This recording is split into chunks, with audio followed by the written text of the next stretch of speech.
ওকে।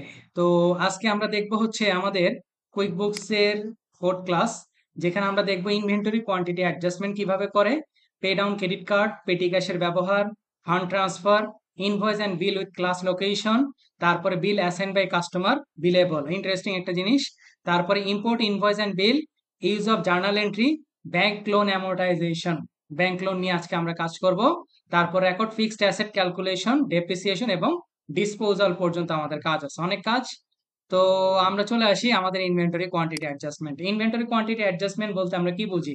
আমরা অনেক সময় দেখা যায় ফিজিক্যাল কাউন্টিং অথবা অন্য যে কোনো কারণে আমার স্টোরে কি হইতে পারে, আমার ইনভেন্টরিটা ইনক্রিজ হইতে পারে অথবা ডিক্রিজ হইতে পারে, তাই না? তো সেক্ষেত্রে আমরা ইনভেন্টরিটাকে অ্যাডজাস্ট করার জন্য একটা মাত্র অপশন ব্যবহার করি, সেটা প্লাস নিউর আন্ডারে আদারের অপশনের ভিতরে আমরা পাবো ইনভেন্টরি কোয়ান্টিটি অ্যাডজাস্টমেন্ট। ঠিক আছে? এক্স্যাক্টলি কি কারণে আপনার ইনভেন্টরিটাকে অ্যাডজাস্ট করতে হচ্ছে সেটা আপনাকে এখানে বলতে হবে। ওকে, এই যে দেখেন ড্যামেজ রিজন, এটা আগে ছিল না, অনেক আপডেটেড হয়ে আসছে। ড্যামেজ গুডস এর কারণে, নাকি স্টক রিটার্ন অফ বাতিল করার কারণে, নাকি ইনভেন্টরি আবার পুনরায় কাউন্ট করছেন, অথবা শ্রিঙ্কেজ মানে কমে গেছে, বা ইনভেন্টরি এভিলেশন, stolen goods, expired, return good, marketing or promotion, others. কোন কারণে আপনার জিনিসটা ঘটছে সেটা আপনি এখান থেকে বলবেন। তারপর এটা হচ্ছে ডেট, এটা হচ্ছে আপনার রেফারেন্স নাম্বার, এরপরে ইনভেন্টরি অ্যাডজাস্টমেন্ট অ্যাকাউন্ট। অবশ্যই ইনভেন্টরি গুলা একটা অ্যাডজাস্টমেন্ট অ্যাকাউন্টে সেটা ক্যালকুলেশন হয়, সেটা হচ্ছে ইনভেন্টরি শ্রিঙ্কেজ অ্যাকাউন্ট। ঠিক আছে? তো আগে আমরা একটু ইনভেন্টরি চেক করে আসবো। তার জন্য কোন রিপোর্ট দেখবো আমাদের সিআর আপু বলেন? ইনভেন্টরি দেখার জন্য আমাদের কোন রিপোর্ট দেখা উচিত?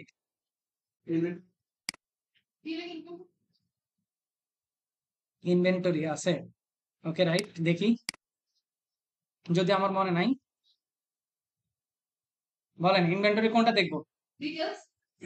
ইনভেন্টরি ভ্যালুয়েশন ডিটেলস, এই রিপোর্টটা আমরা দেখার চেষ্টা করব। ঠিক আছে? ওকে, আমরা এখান থেকে দিয়ে দিব হচ্ছে অল ডেট।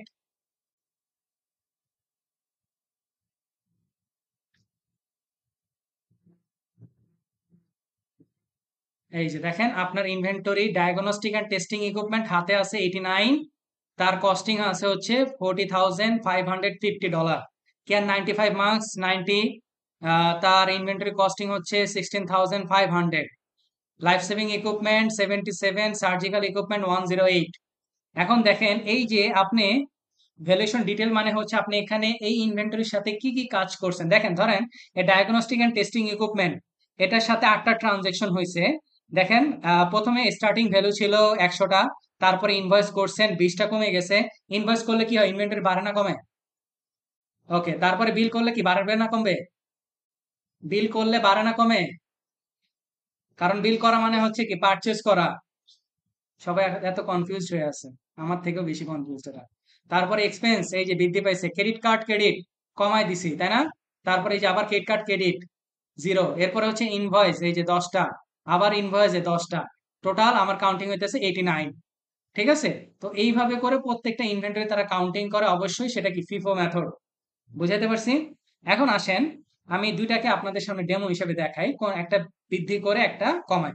ধরেন কেয়ার 95 মার্কস আমাদের, মানে আমরা যখন ইনভেন্টরি রিভ্যালুয়েশন করি, ইনভেন্টরি রিভ্যালুয়েশন করার সময় আমি দেখলাম যে আমার এখানে আছে হচ্ছে 100টা প্রোডাক্ট আছে ফিজিক্যাল কাউন্ট করে। এখন কিন্তু আমার সফটওয়্যার দেখাচ্ছে কয়টা? 90টা, তার মানে কি 10টা বাড়বে, তাই না? তারপরে আহ এই যে সার্জিক্যাল ইকুইপমেন্ট, সার্জিক্যাল ইকুইপমেন্ট এখন ধরেন ডাক্তারকে কোনো কারণে, ডাক্তারকে আপনি 8টা দিলেন যে ব্যবহার করেন, আপনি সার্জিক্যাল ইকুইপমেন্ট গুলো ব্যবহার করেন, ব্যবহার করে তার রিভিউ আমাকে দিয়েন, তাহলে আপনি কি তাকে দিলেন না? তাহলে এখান থেকে 8টা কমে যাবে। তাহলে আসেন আমরা এই দুটাকে একসাথে অ্যাডজাস্ট করি, বা দুটা রিজন যদি আলাদা হয় অবশ্যই দুটাকে আলাদা আলাদা অ্যাডজাস্ট করবেন, একটাতে অ্যাডজাস্ট করবেন না। রিজন একই হইলে একসাথে করবেন। তো আসেন আমি যদি করি 2024 সেপ্টেম্বরের 1 তারিখ। আচ্ছা, ধরলাম হচ্ছে স্টক ইনভেন্টরি রিভ্যালুয়েশন। হ্যাঁ, অনেক সময় অনেকগুলো অপশন কাজ করতেছে না প্রপারলি, এটা সফটওয়্যারের নেটওয়ার্কিং এর ইস্যুর কারণে। হ্যাঁ, তো এটা নিয়ে প্যানিক হওয়ার কিছু নাই। তো আমি বলছিলাম কি 95 মার্কস, তাই না? এই যে দেখেন 90টা, এখন নতুন করে হয়েছে কয়টা? 10টা বাড়বে বলছিলাম, তাহলে 100টা হবে, তাহলে কি বৃদ্ধি পাইছে না 10টা? তারপরে আসেন, এরপর কি সার্জিক্যাল ইকুইপমেন্ট, ক্লিক করা মাত্রই দেখেন আপনার এখন আছে 108টা, তাহলে এটা হয়ে যাবে হচ্ছে 100টা, তাহলে কি -8। ঠিক আছে? রিজন যেহেতু একই ছিল, এই জন্য আমরা একসাথে অ্যাডজাস্ট করলাম। যদি রিজন আলাদা থাকে, আলাদা আলাদা করতে হবে। আর সবগুলা অ্যাকাউন্ট হিট করবে হচ্ছে ইনভেন্টরি শ্রিঙ্কেজ নামক অ্যাকাউন্টে। আমি এটাকে 7 ক্লোজ করব। তাহলে এটার ইম্প্যাক্ট, আমি আবার এখানে আসি, এখানে এসে রিপোর্ট সেকশনে আসি, এসে আরেকবার একটু রিলোড দিই।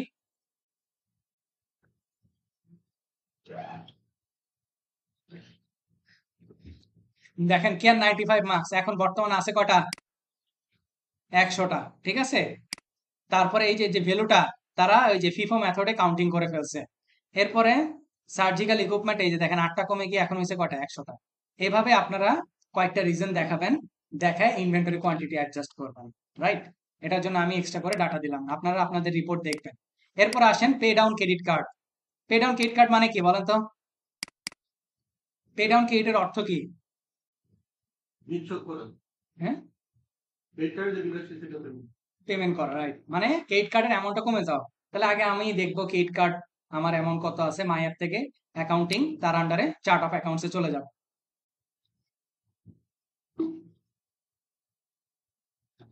আমার ক্রেডিট কার্ডটা চেক করতে হবে। আরবিসি ভিসা কোড তার কাছে এখন অ্যাভেলেবেল আছে কত? 1930.20, তাই না? ধরলাম আমি $900 পে করে দিব। তো প্লাস নিউর আন্ডারে পে ডাউন ক্রেডিট কার্ড অপশনে চলে যাব, আদার আন্ডারে পে ডাউন ক্রেডিট কার্ড। এখান থেকে বলছে which credit card did you pay, আপনি কোন ক্রেডিটটা পে করবেন। আচ্ছা, এখানে বলছে you can only record credit card payment in home currency. দেখছেন আমার কথা কি মিললো? যে সব সময় বলেন যে ফরেন কারেন্সি, ফরেন কারেন্সি, এখানে তারা স্পষ্টভাবে বলে দিছে ক্রেডিট কার্ডের রেকর্ড পেমেন্ট সেটা কি আপনাকে হোম কারেন্সি করতে হবে, মানে সবসময় হোম কারেন্সি। এখন আমার ক্রেডিট কার্ড আছেই একটা, তো আমি এটাই সিলেক্ট করব। পেইর অপশনাল দরকার নাই। কত পে করবেন? $900, তাই না? আর এটা পে করবেন কবে? যে কোনো একটা অক্টোবর 2024, 20 তারিখে। কোন ব্যাংক থেকে পেমেন্ট করবেন? ধরলাম ব্যাংক অফ আমেরিকা থেকে পে করব। যদি এটা চেকে হয় তাহলে এই অপশনটাকে অন করে দিবেন, দিয়ে চেক নাম্বারটা দিবেন। না হলে প্রয়োজন নাই, এখান থেকে মেমো অ্যাটাচমেন্টে নোট লিখবেন আর অ্যাটাচমেন্ট চেকের ছবিটা দিয়ে দিবেন। এটাকে আমি 7 ক্লোজ করে দিব। তাহলে আমার এক্ষেত্রে কি হবে বলেন তো? ক্রেডিট কার্ড থেকে $900 কি হয়ে যাবে?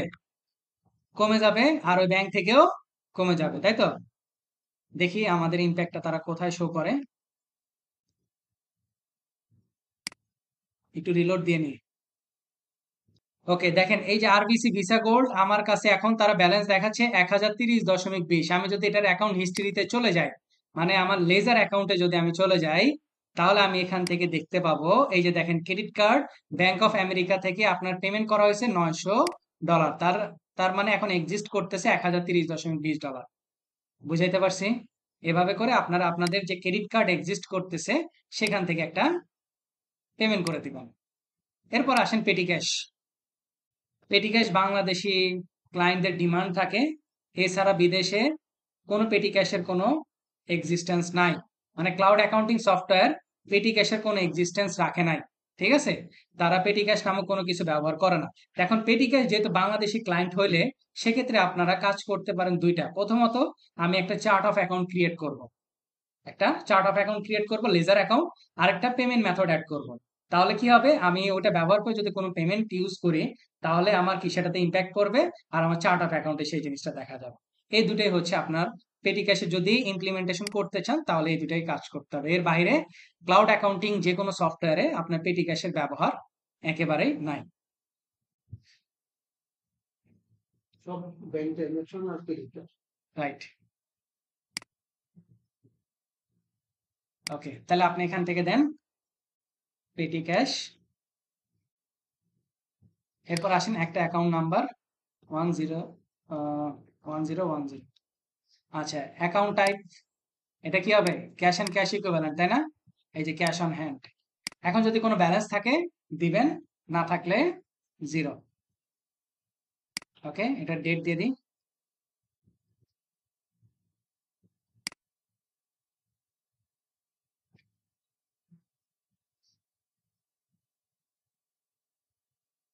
এই যে পেটি ক্যাশ চলে আসছে। আর পেমেন্ট মেথড কোথা থেকে অ্যাড করব?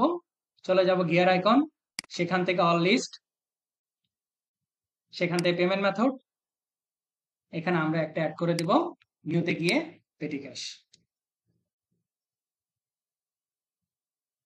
এটা যদি কোনো card, debit card, credit card হয় তাহলে ক্লিক করবেন, না হলে প্রয়োজন নেই, সেভ করে দেন। তাহলে আপনার কাজ এতটুকুই। এর পরবর্তীতে যত ট্রানজেকশন করবেন, যত ইম্প্যাক্ট আপনার এই পেমেন্ট মেথডের মাধ্যমে হয়ে যাবে। ঠিক আছে, ওকে। তারপরে হচ্ছে ফান্ড ট্রান্সফার। ফান্ড ট্রান্সফার, এক ফান্ড থেকে আরেক ফান্ডের টাকা ট্রান্সফার, তাই না? এটা কোথায় অপশন পাবো দেখি, বলেন তো কেউ আমাকে। ফান্ড ট্রান্সফার কোথায় পাবো? কুইক বুকসে মোটামুটি আপনাদের কাজ প্রায় দখলে চলে আসছে, বলেন। হ্যাঁ, ব্যাংকে, ওকে। ক্লাস নিউর আন্ডারে সুন্দর করে দেখেন, আদার অপশনের আন্ডারে ট্রান্সফার দেওয়া আছে। না খুঁজে পেলে ওই যে অপশন তো আছে ভাই, সার্চে গিয়ে দিয়ে দিবেন বাস। Wells Fargo bank, Wells Fargo ব্যাংকে কত টাকা অ্যাভেলেবেল আছে, সরি কত ডলার অ্যাভেলেবেল আছে সেটা দেখাচ্ছে। আরেকটা হচ্ছে আমি আরেক ব্যাংকে নিয়ে যাবো, এই যে ব্যাংকে আমার টাকা মাইনাস হয়ে গেছে, তো আমি এখান থেকে কিছু টাকা ওইখানে নিয়ে যাব। ধরলাম $5,000 আমি নিয়ে যাব, ঠিক আছে। আর এটা নিব হচ্ছে ডিসেম্বর 1 তারিখ। একটা ইন্টারেস্টিং ঘটনা শেয়ার করবো আপনাদের সাথে, হ্যাঁ, ক্লাসের পর। এই কয়দিন আমার সাথে একটা মজার একটা ঘটনা ঘটছে।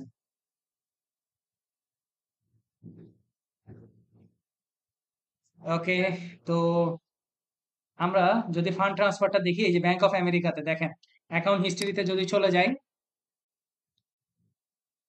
অ্যাকাউন্ট হিস্ট্রিতে গেলে আমি দেখতে পাবো, এই যে দেখেন ওয়েলস ফার্গো চেকিং অ্যাকাউন্টে ট্রান্সফার হয়েছে কত, 5,000 অ্যামাউন্ট, তাই না?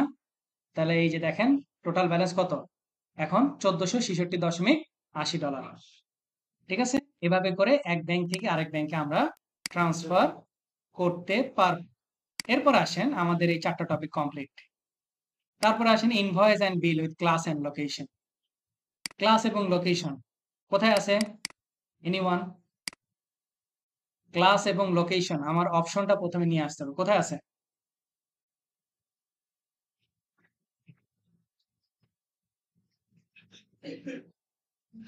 আইকন গুলো দিব, এই যে, এই যে, এই যে দিলাম, এই যে প্রত্যেকটা দিব। আচ্ছা দেখেন, এই যে, তারপরে বলতে হবে, হ্যাঁ। আর এখানে আসে মুখস্থ বিদ্যার পারদর্শী। হ্যাঁ, আমি তো মুখস্থ করে বসে আছি তো। ওরে খাইছে, আরেকজনের অবস্থা দেখো না, মানে আর কি, কইতে কইতে পান দিতে দিতে এমন একটা পর্যায়ে চলে গেছে, কই।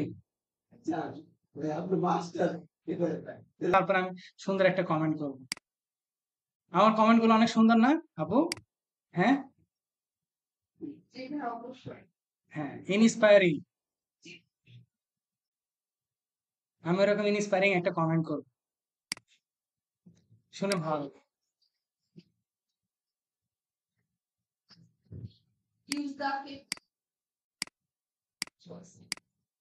আপনি ততক্ষণ বলেন, আমি ততক্ষণ সেভ করে ফেলি। এই যে দেখেন, ক্যাটাগরিজ এর মধ্যে দেখেন ট্র্যাক ক্লাস এবং ট্র্যাক লোকেশন। ঠিক আছে, ক্লাস এবং লোকেশন জিনিসটা কি?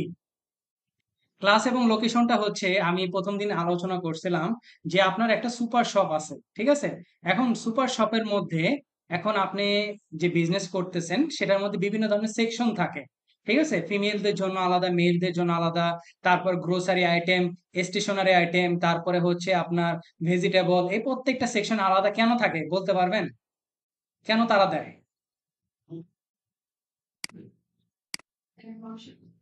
খুঁজে পেতে সুবিধা হয়, এটা তো আপনি বললেন যে অ্যাজ এ মানে আর কি কনজিউমারের পার্সপেক্টিভ থেকে আপনি বললেন, তাই না? তো এখন আপনার অ্যাকাউন্টেন্ট হিসেবে কেন আপনার এটা প্রয়োজন?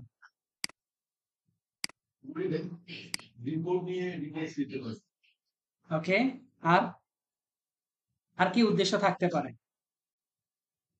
রিপোর্ট করতে, এই যে এটা আমি মানলাম, রিপোর্ট করতে আমার জন্য একদম ইজি।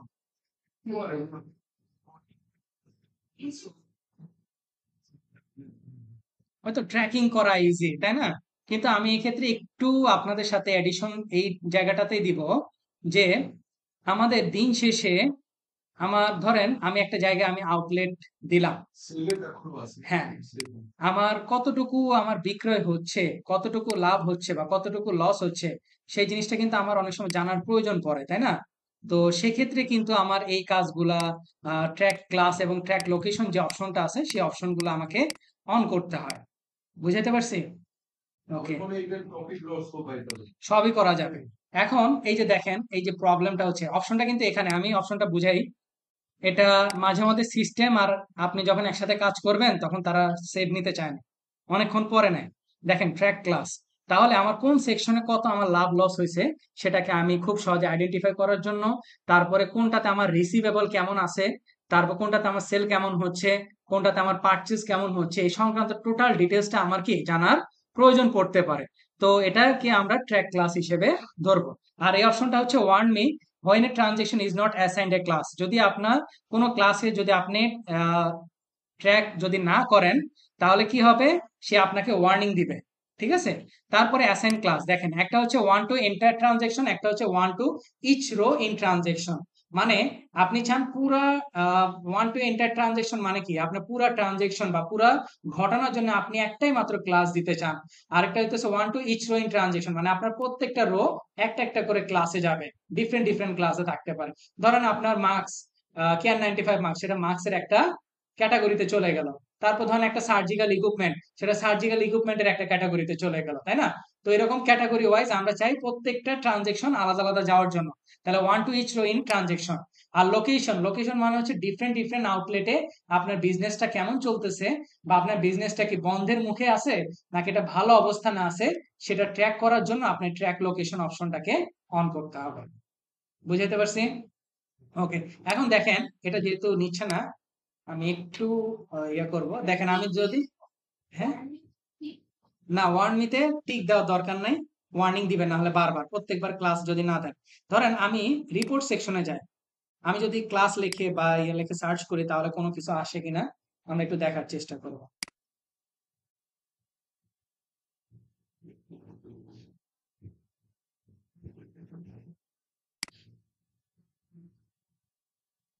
ধরেন আমি লিখে সার্চ করলাম ক্লাস, দেখেন ক্লাস লিখে সার্চ করলে কি কিছু আসতেছে? বা ধরেন লোকেশন লিখে যদি সার্চ করি,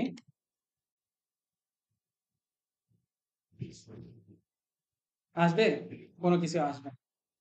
তো এটার জন্য আপনাকে ঘুরে ফিরে ওই জায়গাটিতে গিয়ে অ্যাকাউন্ট এন্ড সেটিংসে গিয়ে আপনার অ্যাডভান্সের অপশনে যাব আমরা। অ্যাডভান্স থেকে ট্র্যাক ক্লাস এবং লোকেশন যে অপশন দুটো আছে সে দুটাকে আমরা অন করে দেওয়ার চেষ্টা করব। ওকে, সেভ নিচ্ছে না। ওকে, আপনাদের একটা ফাইল দিব, সে ফাইলটাকে আগে একটু দেখে নিই।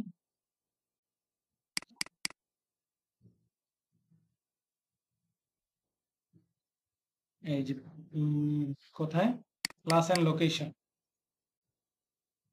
এই যে দেখেন invoice and bill with class location. প্রথমটা কি কাস্টমার নেম, কাস্টমার কখন হয় যখন আপনি কি করেন ইনভয়েস করেন, তাই না? এই যে দেখেন ইনভয়েস সারা জনসন, তার টার্ম, তার ইনভয়েস ডেট, তার প্রোডাক্ট এন্ড সার্ভিস, তার কোয়ান্টিটি, তার ট্যাক্স, এরপর হচ্ছে এই যে দেখেন ক্লাস দেওয়া আছে, ক্লাস, তারপরে কি লোকেশন, তাই না? দেওয়া আছে। তারপরে শীট 2 তে যদি চলে যান, এটা কি সাপ্লায়ার নেম, সাপ্লায়ার নেম মানে কি আপনার বিল করতে হবে, তাই তো? সাপ্লায়ার নেম, এই যে তারপর ডেট, তারপরে হচ্ছে প্রোডাক্ট এন্ড সার্ভিস, তার কোয়ান্টিটি, তার ট্যাক্স, এরপরে হচ্ছে ক্লাস, এরপরে এই যে লোকেশন। ঠিক আছে, বুঝাইতে পারছি কথা? ওকে,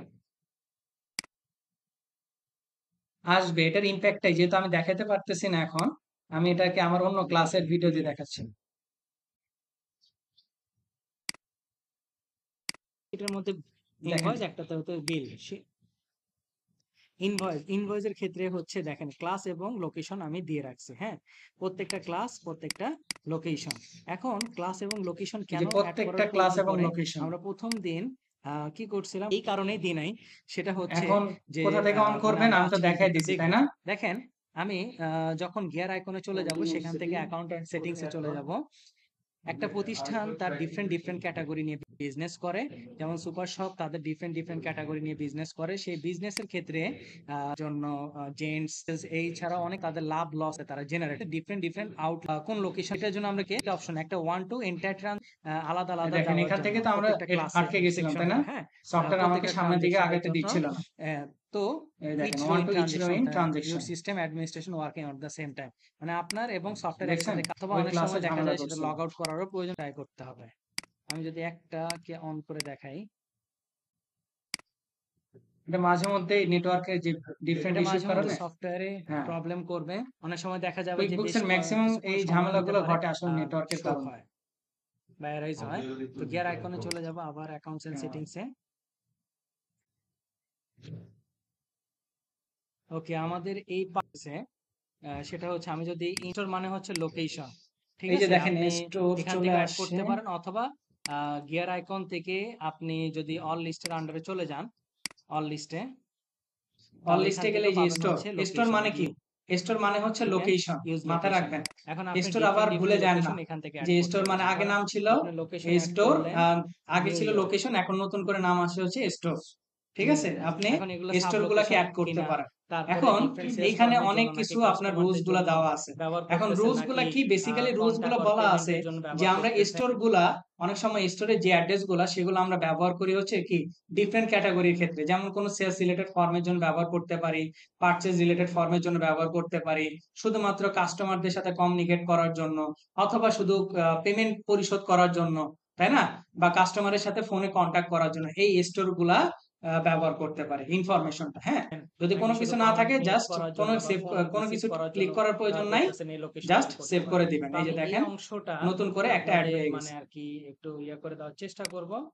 হ্যাঁ, বলি, আপনারা যখন সুপার শপে কোনো জিনিস কিনতে যান তাকে আচ্ছা, কি দেখেন বলবো, এটা ভিজিট আপনার অবশ্যই আবার করতে ব্যাকে পারেন। চলে গেছে। হ্যাঁ, যখন আপনি চাচ্ছি আমপো করার জন্য ইয়াকে ছোট করে খরচ, বুঝতে পারছি, তখন এই আমি যে আলাদা দেখেন আলাদা এই প্রোডাক্ট গুলাকে এখানে অ্যাসাইন করে আবার কি দিতে দুইটা পারতাম না অন ছিল, এটা কোন ক্লাসের অন্তর্ভুক্ত, তখন আমি দেখেন দিতাম তার ইচ ট্রানজেকশন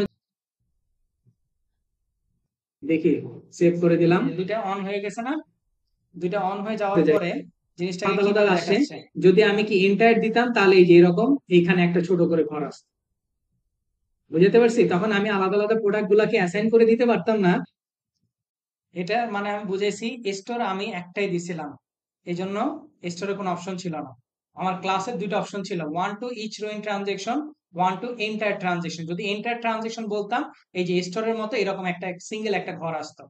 আর ইচ রো ট্রানজেকশন দিলাম, আমার এইখানে একটা প্রোডাক্টটা তার ক্লাস কিন্তু আমি ইন্ডিভিজুয়াল সিলেক্ট করে দিতে পারতেছি। ঠিক আছে, দেখেন এটা কোন ক্লাসের অন্তর্ভুক্ত, আমি কি কথা বুঝাইতে পারছি আপনাদের? নতুন তাকে একটু রিলোড দিয়ে নি, এবার স্টোরে চলে যায়। আগে এই যে স্টোরে গেলে আপনারা আপনাদের যে প্রত্যেকটা ডাটা এখান থেকে যে লোকেশন দিছে গুলো আছে সেগুলো অ্যাড করে নেবেন। সেখানের মধ্যে কাস্টমার নেম মানে কি, এটা ইনভয়েস করতে বলছে। তারপরেরটা কি আছে, সাপ্লাই নেম, তার মানে কি আপনার কি করতে হবে বলেন তো, সাপ্লাই নেম থাকলে কি হলো, কাস্টমার আসেন আপনি একটা করে দেখাই, এই যে লোকেশন, তাই না? লোকেশন আমি দিছি, আগে লোকেশনটাকে অ্যাড করে নিব। লোকেশন বা স্টোর নামে আছে, নিউতে চলে যাব, জাস্ট নামটা দিব। আচ্ছা, এখানে অনেক সেলস অথবা একজন স্টোর আছে, ওই যে পেমেন্ট মেথডের মতো নিউ ইয়র্ক অ্যাড করা শেষ। এবার আমরা ক্লাসগুলো অ্যাড করব। হ্যাঁ, ডায়াগনস্টিক এন্ড টেস্টিং ইমপ্রুভমেন্ট ক্লাসগুলো এই পাবো দেখেন ওই অন এখন ক্লাস লিস্টের চলে মধ্যেই আসছে। ক্লাসটা পাবো। এখান থেকে নিউতে চলে যাব, ক্লাসের নেম দিব, এটা সাব ক্লাস না, তাহলে আমরা এটাকে সেভ করে দিব। মানে ক্লাসের অধীনে যদি কোনো কিছু থাকে, লাইফ সেভিং ইকো টিসিজি বেশি,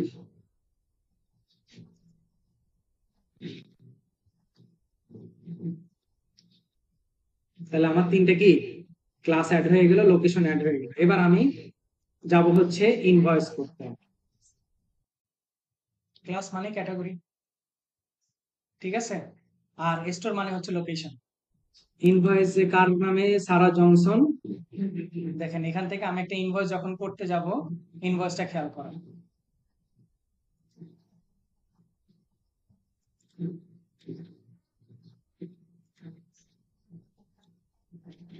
মনির ভাই, এবার কত দেব? হ্যাঁ, বুঝতে পারছেন? এই যে স্টোরে গিয়ে কি নিউ ইয়র্ক সিলেক্ট করবো, তাই না? আমার শিটে এখানে কি দেওয়া আছে? নিউ ইয়র্ক দেওয়া আছে না? Location New York.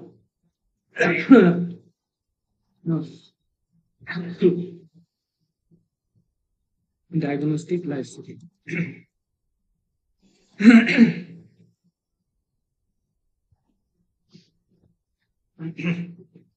Life saving E C G machine. Okay, কত করে?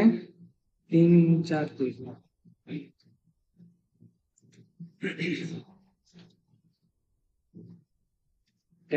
ট্যাক্সের কথা কিছু বলা আছে? 15 10 15 15 অ্যাড করা নাই ভাই, আপনারা অ্যাড করে নেবেন, ঠিক আছে? আপনারা অ্যাড করে নেবেন, আমি অন্যটা ব্যবহার করতেছি।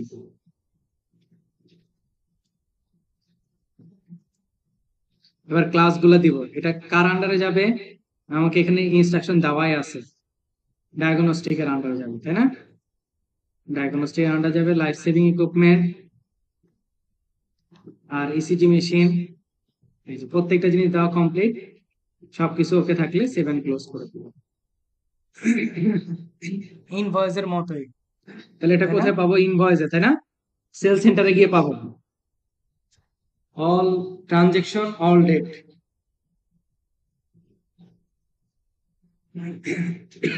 এই যে দেখেন সারা জনসনের এটা চলে আসছে। শুধু ইনভয়েস করতে বলছি, আর কোনো কিছুই করতে বলি নাই কিন্তু এখানে।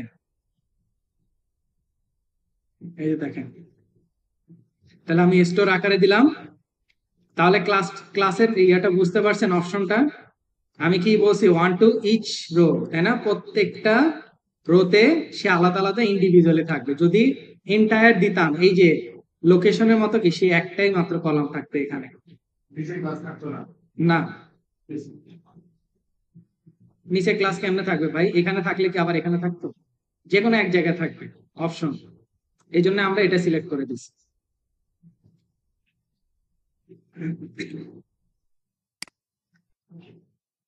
তাহলে বুঝাইতে পারছি 1 to each row in transaction আর ইন্টার ট্রানজেকশনটা। হ্যাঁ, বুঝতে পারছেন আপনারা? লোকেশন গুলাকে লোকেশনের জায়গায় অ্যাড করবেন, আর ক্লাস গুলাকে ক্লাসে অ্যাড করবেন। ঠিক আছে? শিট 2 এর ক্ষেত্রেও যখন বিল করতে হবেন সেম ভাবে লোকেশন আর হচ্ছে ক্লাস। বুঝাইতে পারছি? এভাবে করে যেহেতু আমাদেরকে নিল না, তো আমরা তো করতে পারলাম না। কি জার্নাল এন্ট্রি দিয়ে ক্লাস লোকেশন? হুম হুম, সেটার নামে চার্ট অফ অ্যাকাউন্ট করবেন। জার্নালের জন্য আপনার চার্ট অফ অ্যাকাউন্ট তো লাগবে। এটা তো আপনার শুধুমাত্র আপনি কোন একটা ইনভয়েস করছেন অথবা কোন একটা বিল করছেন, সেটাকে জাস্ট অ্যাসাইন করে দেওয়া যে আমার ইনভয়েস বা বিল গুলা হচ্ছে আমার এই মানে আর কি ট্রানজেকশন গুলা হচ্ছে এই ক্যাটাগরির আন্ডারে যাবে এবং তার স্টোরটা হচ্ছে এটা। জাস্ট এটার কাজ হচ্ছে এতটুকুই। ঠিক আছে? তো আপনারা এই অনুযায়ী করবেন। এরপরের টপিক যদি আমরা যাই, বিল অ্যাসাইন বাই কাস্টমার বিলেবল।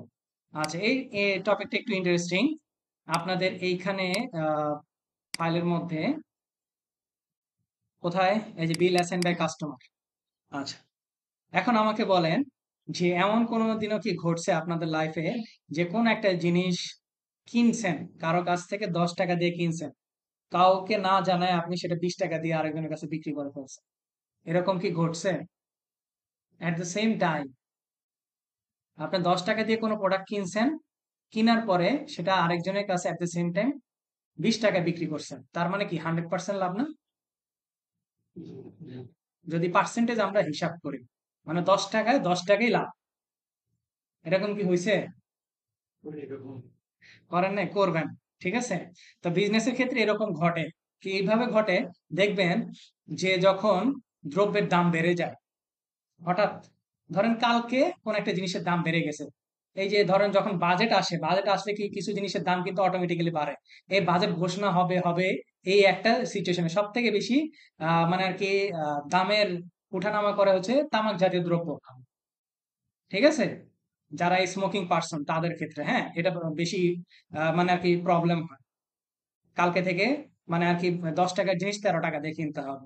তো এখন কি করে দোকানদাররা পাইকারিদের কাছে যখনই একটা খবর পায় তখনই কিন্তু ঠিকই তারা কি করে ওই আগের দামে কিনে রাখে কিন্তু আপনার কাছ থেকে বিক্রি করতে কিন্তু নতুন দামে। আপনি কিন্তু জানেন না ওর মধ্যে কয় টাকা লাভ আছে, তাই না?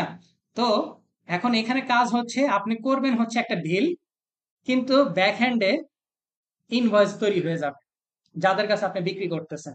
ধরেন এই যে আপনাদের যে ফাইলটা দিলাম মাইকেল টেইলরের নামে একটা ইনভয়েস ডেট, সাপ্লায়ার নেম কিন্তু আবার অনেকে মনে করেন না এটা ইনভয়েস করতে দিছে আপনাদের কনফিউশনে ফেলানোর জন্য। দেখি আপনারা ফাইল কতটুকু ধৈর্য নিয়ে করেন, হ্যাঁ। তো সাপ্লায়ার নেম, তার মানে কি একটা বিল করতে হবে আপনার। এই যে দেখেন বিলের প্রত্যেকটা ইনফরমেশন দিয়ে রাখছি। মার্জিন, মার্জিন মানে কি অবশ্যই প্রফিট, তাই না? এই যে দেখেন সার্জিক্যাল টেবিল 4টা, রেট কত? 400 টাকা করে, তাই না? তার উপরে 8% ট্যাক্স, যা রেট আসবে তার 50% লাভে আপনি সারা জনসনের কাছে বিক্রি করবেন। তারপরে ডায়াগনস্টিক এন্ড টেস্টিং ইকুইপমেন্ট 3টা, 500 টাকা করে আপনি কিনবেন, 8% ট্যাক্স দিবেন। দেওয়ার পরে যে রেটটা আসবে তার উপরে আপনি 70% লাভ যোগ করে আপনি ডেভিড উইলসনের কাছে বিক্রি করবেন। তারপরে অটো ক্লাব স্টেলাইজার, যেটা থাকবে না, যে প্রোডাক্টটা থাকবে না অ্যাড করে নিবেন, বারবার বলে দিচ্ছি, হ্যাঁ। কোয়ান্টিটি 2টা, তার রেট প্রাইস কত? 200, ট্যাক্সেবল 8%। তার উপরে যেটা পাবেন সেটা 65% লুরা ইভান্সের কাছে আপনি বিক্রি করবেন। এখন প্রশ্ন হচ্ছে এই যে যে আমি লাভ করতেছি এটা কি আমার কাস্টমার জানবে? বলেন তো। হ্যাঁ, জানবে না, রাইট। যদি জানে তাহলে কি সে আমার কাছে আর কিনবে? সে বলবে তো আমি ওর কাছ থেকে কমে পাচ্ছি, আপনার কাছ থেকে কিনবো কেন? তো এই যে হাইড অ্যান্ড সিক যেটাকে বলা হয়, ঠিক আছে, এই হাইড অ্যান্ড সিকটাকে আমি মানে আর কি কুইক বুকস এর ভাষায় নাম দিয়েছি হচ্ছে বিল কাস্টমার বাই বিলেবল বা বিল অ্যাসাইন বাই কাস্টমার বিলেবল। এখন এই অপশনটা কোথায় পাবো? সেম জায়গায় গিয়ার আইকন থেকে অ্যাকাউন্টস এন্ড সেটিংস। আপনাদের অনেক সেটিংস আমি দেখাই বা অনেক কাজ দেখাই যেগুলো কিন্তু প্র্যাকটিক্যাল লাইফে খুব কম হয়, ঠিক আছে? অনেক মেন্টররা কিন্তু সেগুলো দেখায়ও না। আমি আপনাদেরকে এক্সপিরিয়েন্স করানোর চেষ্টা করতেছি যে যদি এরকম রিয়েল লাইফে কোনো কাজ আসে সেক্ষেত্রে আপনারা কিভাবে করবেন। তো আমরা গিয়ার আইকন থেকে অ্যাকাউন্টস এন্ড সেটিংস এর আন্ডারে এক্সপেন্স এর আন্ডারে চলে যাব। সেখান থেকে প্রথম অপশনটাকে অন করলে এই যে মেক এক্সপেন্স এন্ড আইটেম বিলেবল, এই যে এখান থেকে মার্ক আপ ডিফল্ট রেট, এমন না যে এটা সবসময় হবে, হ্যাঁ। আমি ধরলাম হচ্ছে 50% আমি লাভ করবো, আর কোনো কিছু দিব না, দিয়ে সেভ করে দেওয়ার চেষ্টা করি। এই যে শুরু হয়ে গেছে। যেদিন ঝামেলা করবে সেদিন মানে আর কি সব জায়গাতে ঝামেলা, হ্যাঁ।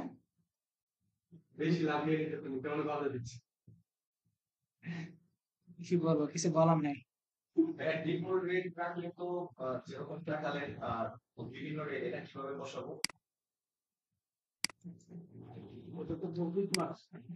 ভাই 5 নাম্বার সিঁড়িতে আগে যাই, 2 নাম্বার সিঁড়িতে দাঁড়ায় থেকে আমি 5 নাম্বার সিঁড়ির কথা বলতে পারবো না, তখন অটোমেটিক্যালি অ্যান্সার পেয়ে যাবো, হ্যাঁ। আচ্ছা হচ্ছে না, সমস্যা নাই, এটার সমাধান আছে। ওকে দেখেন আমি এটার জন্য আলাদা করে ভিডিও করে রাখছিলাম, মেক এক্সপেন্স এন্ড আইটেম বিলেবল, হ্যাঁ।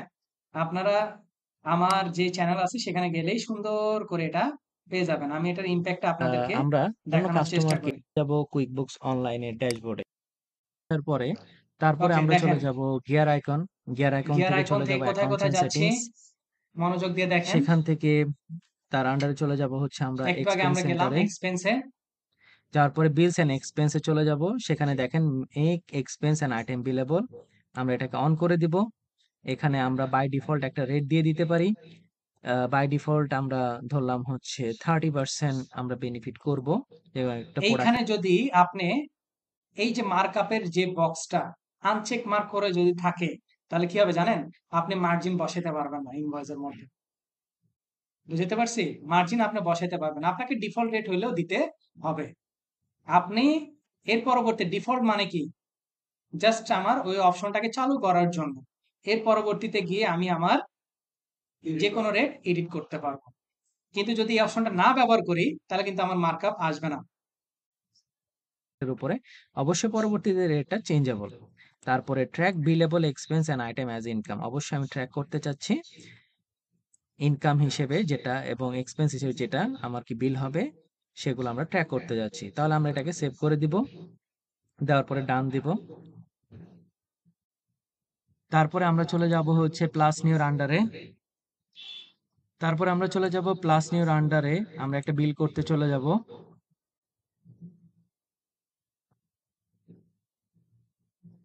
আমরা একটা বিল করব হচ্ছে ইভান্স মাইকের নামে, আপনার ফাইল আমরা একটা অনুযায়ী বিল করবেন। করব।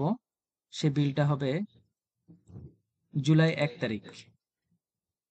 ওকে, product and service, E C G machine 10টা, ট্যাক্স পারচেসের 8%, বিলেবল। এই যে দেখছেন আসছে না মার্কআপের 60% আসে। সিজন ভাইয়া দেখছেন আপনি? ভাইয়া পাইছেন? এরপর ভাইয়া এটাকে এডিট করে ফেলবেন, হ্যাঁ, কোনো কথা নাই। ওকে, তার কাছ থেকে এই প্রোডাক্টটার উপরে আমি যখন সেল করব তখন আমি লাভ করব হচ্ছে 30%। আর এই প্রোডাক্টটা আমি বিক্রি করব ডেভিড উইলসনের কাছে। তাহলে জিনিসটা দেখেন, এতটুক কি দেখালাম। ইসিজি মেশিন আমি কিনতেছি 10টা, কিনতেছি 1000 টাকা করে রেট, 10,000 অ্যামাউন্ট আমার খরচ হচ্ছে, পারচেজ ট্যাক্স আমাকে দিতে হচ্ছে, তার উপরে আমার 30% লাভ করে, তাহলে কত, 13,000 টাকায় আমি কার কাছে বিক্রি করব? ডেভিড উইলসনের কাছে বিক্রি করব। ঠিক আছে, তাহলে আমি বিল করতেছি, এট দ্য সেম টাইম আবার ডেভিড উইলসনের নামে একটা ইনভয়েস ক্রিয়েট হয়ে থাকবে, কিন্তু ডিরেক্ট ইনভয়েস হবে না, আপনাকে সেটা ইনভয়েসে কনভার্ট করতে হবে, মানে ওপেন ইনভয়েস আকারে থাকবে। হ্যাঁ, দেখেন। তারপরে আসেন হ্যান্ড স্যানিটাইজার, এটা কিনবো হচ্ছে 50টা, 110 টাকা করে, পারচেস ট্যাক্স অবশ্যই বিলেবল হবে। আর এই প্রোডাক্টের উপরে আমি লাভ করব হচ্ছে 20%। আর এই প্রোডাক্টটা আমি বিক্রি করব হচ্ছে এমলি স্মিথের কাছে। দেখেন 5,500 টাকার জিনিস 20% লাভ ধরে 6,600 টাকা আমি বিক্রি। দেখেন, আমি ইসিজি মেশিনটা কিনতেছি হচ্ছে $10,000, আর $13,000 আমি ডেভিড উইলসনের কাছে বিক্রি করব। তারপর হ্যান্ড স্যানিটাইজার $5,500 আমি কিনবো, আর সেটা ইমলি স্মিথের কাছ থেকে $6,600 আমি বিক্রি করব। তাহলে অ্যাট দ্য সেম টাইম আমার বিল তৈরি হচ্ছে কত, 15,500 এক্সপেন্সের বিল তৈরি হচ্ছে। তার সাথে হচ্ছে ট্যাক্স অ্যাড করে 16,740। আর পাশাপাশি ডেভিড উইলসন এবং ইমলি স্মিথের নামে দুইটা কি ইনভয়েস ক্রিয়েট হবে, কিন্তু সেটা কি নন পোস্টিং হিসেবে হবে, আমাদেরকে ইনভয়েসে কনভার্ট করতে হবে। আর এই যে পার্সেন্টেজটা, এটা কিন্তু তাদের ইনভয়েসে শো করবে না। সেভ অ্যান্ড ক্লোজ করব।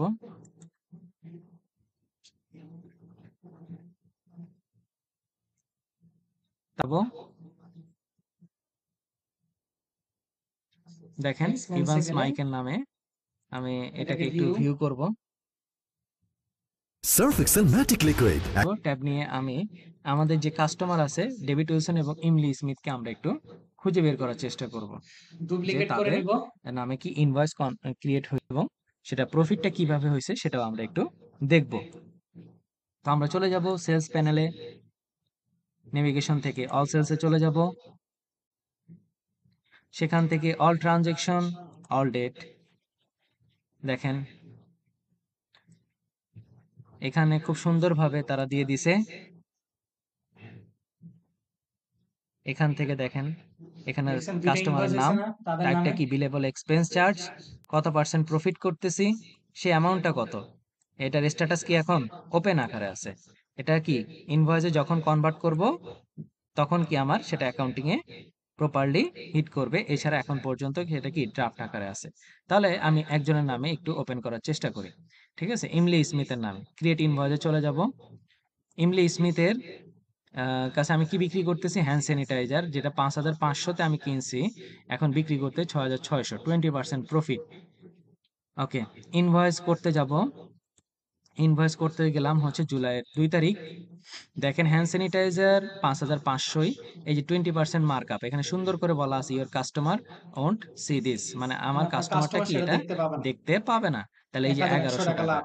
সরি $1,100, ঠিক আছে, তাহলে সরি, টোটাল 6,600। আর এখানে ট্যাক্স অ্যাড হয়েছে 7,128। তাহলে আমি এটাকে সেভ অ্যান্ড ক্লোজ করব।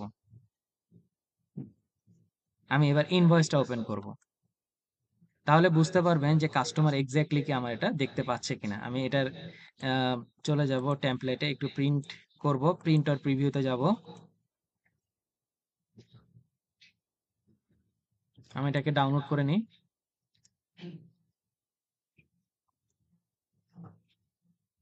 দেখেন এখানে কিন্তু শো করতেছে না কত আমি লাভ করছি। আমি এক্সপেন্স করছি কত, 5,500-তে, বিক্রি করলাম 6,600।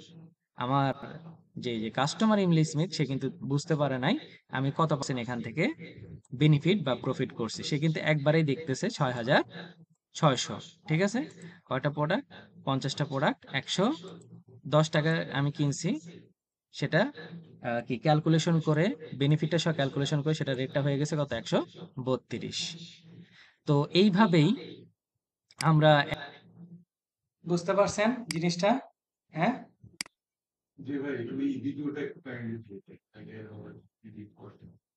ওই ভিডিওটা আজকেরটার মধ্যে রেকর্ড হয়ে গেছে।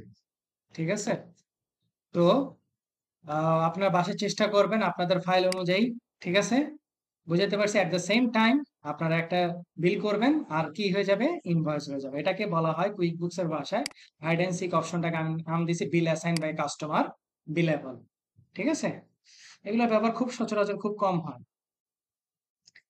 ট্রিকি যারা বিজনেস করে তাদের ক্ষেত্রে এই জিনিসগুলা বেশি অ্যাপ্লিকেবল। ঠিক আছে, ওকে। তো এরপরে আমরা চলে যাব আমাদের পরের অপশনে, import invoice and bill. Right, আমি ইনভয়েসটাকে ইম্পোর্ট করে দেখাবো, আপনারা বিল বাসায় বানায় তারপর করবেন।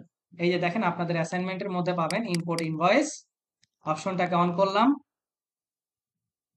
অন করার পরে এই যে দেখেন আপনার এই যে টোটাল জিনিসটাকে আমি তৈরি করে রেখে দিচ্ছি। হ্যাঁ, এবার আসেন আমরা কুইক বুকসে চলে যাব। ইম্পোর্ট করার জন্য কোথায় অপশন পাবেন, গিয়ার আইকন, গিয়ার আইকন থেকে টুলস এর আন্ডারে ইম্পোর্ট ডাটা। অলরেডি আমরা কি customer, supplier, chart of account, product, service এগুলো অ্যাড করা শিখে গেছে, তাই না? করছি না এগুলা?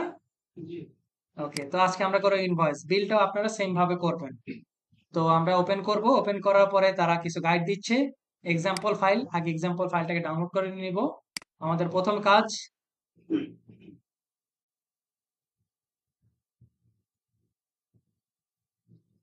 ওকে, জাস্ট হেডিংটাকে ঠিক রেখে সুন্দর করে বাকিগুলোকে। এখন আসেন, একটা প্রশ্ন অনেকে আমাকে করে যে স্যার কোন কলামে কোনটা দিব, মানে আর কি ডাউনলোড করার পরে খালি সবার কাজ একটাই, হেডিংটা ঠিক রেখে বাকি সব ডিলিট করে দেওয়া।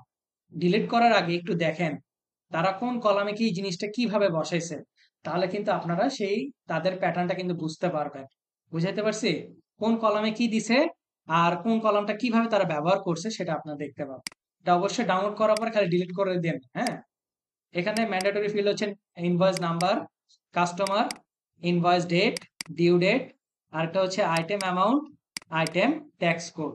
রাইট, এরপরে আপনাদের যে ফাইল দিব, কপি করতে কতই ভালো লাগে, সুন্দর করে কপি করবেন, নিয়ে এসে বাস আরামসে পেস্ট করে দেন, বাস শেষ, কাহিনী শেষ।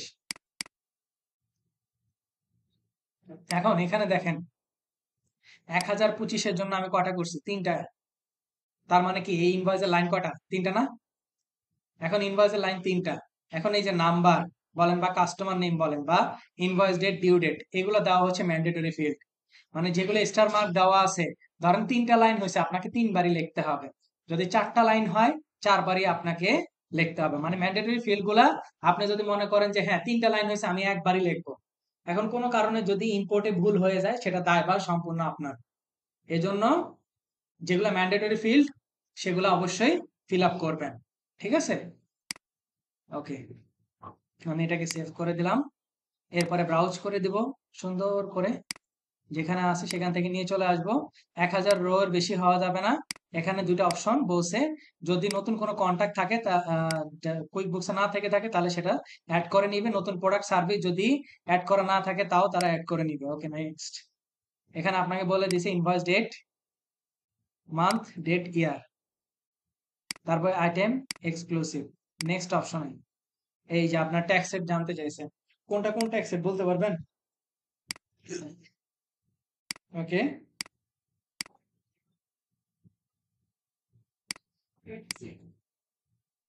ওকে, অবশ্যই আপনার যদি মনে না থাকে আবার ইনভয়েসে চলে যাবেন। ইনভয়েসের ইয়াটা ওপেন করলে তাহলে আপনারা দেখতে পাবেন কোনটা কোন ট্যাক্স রেট। Start import.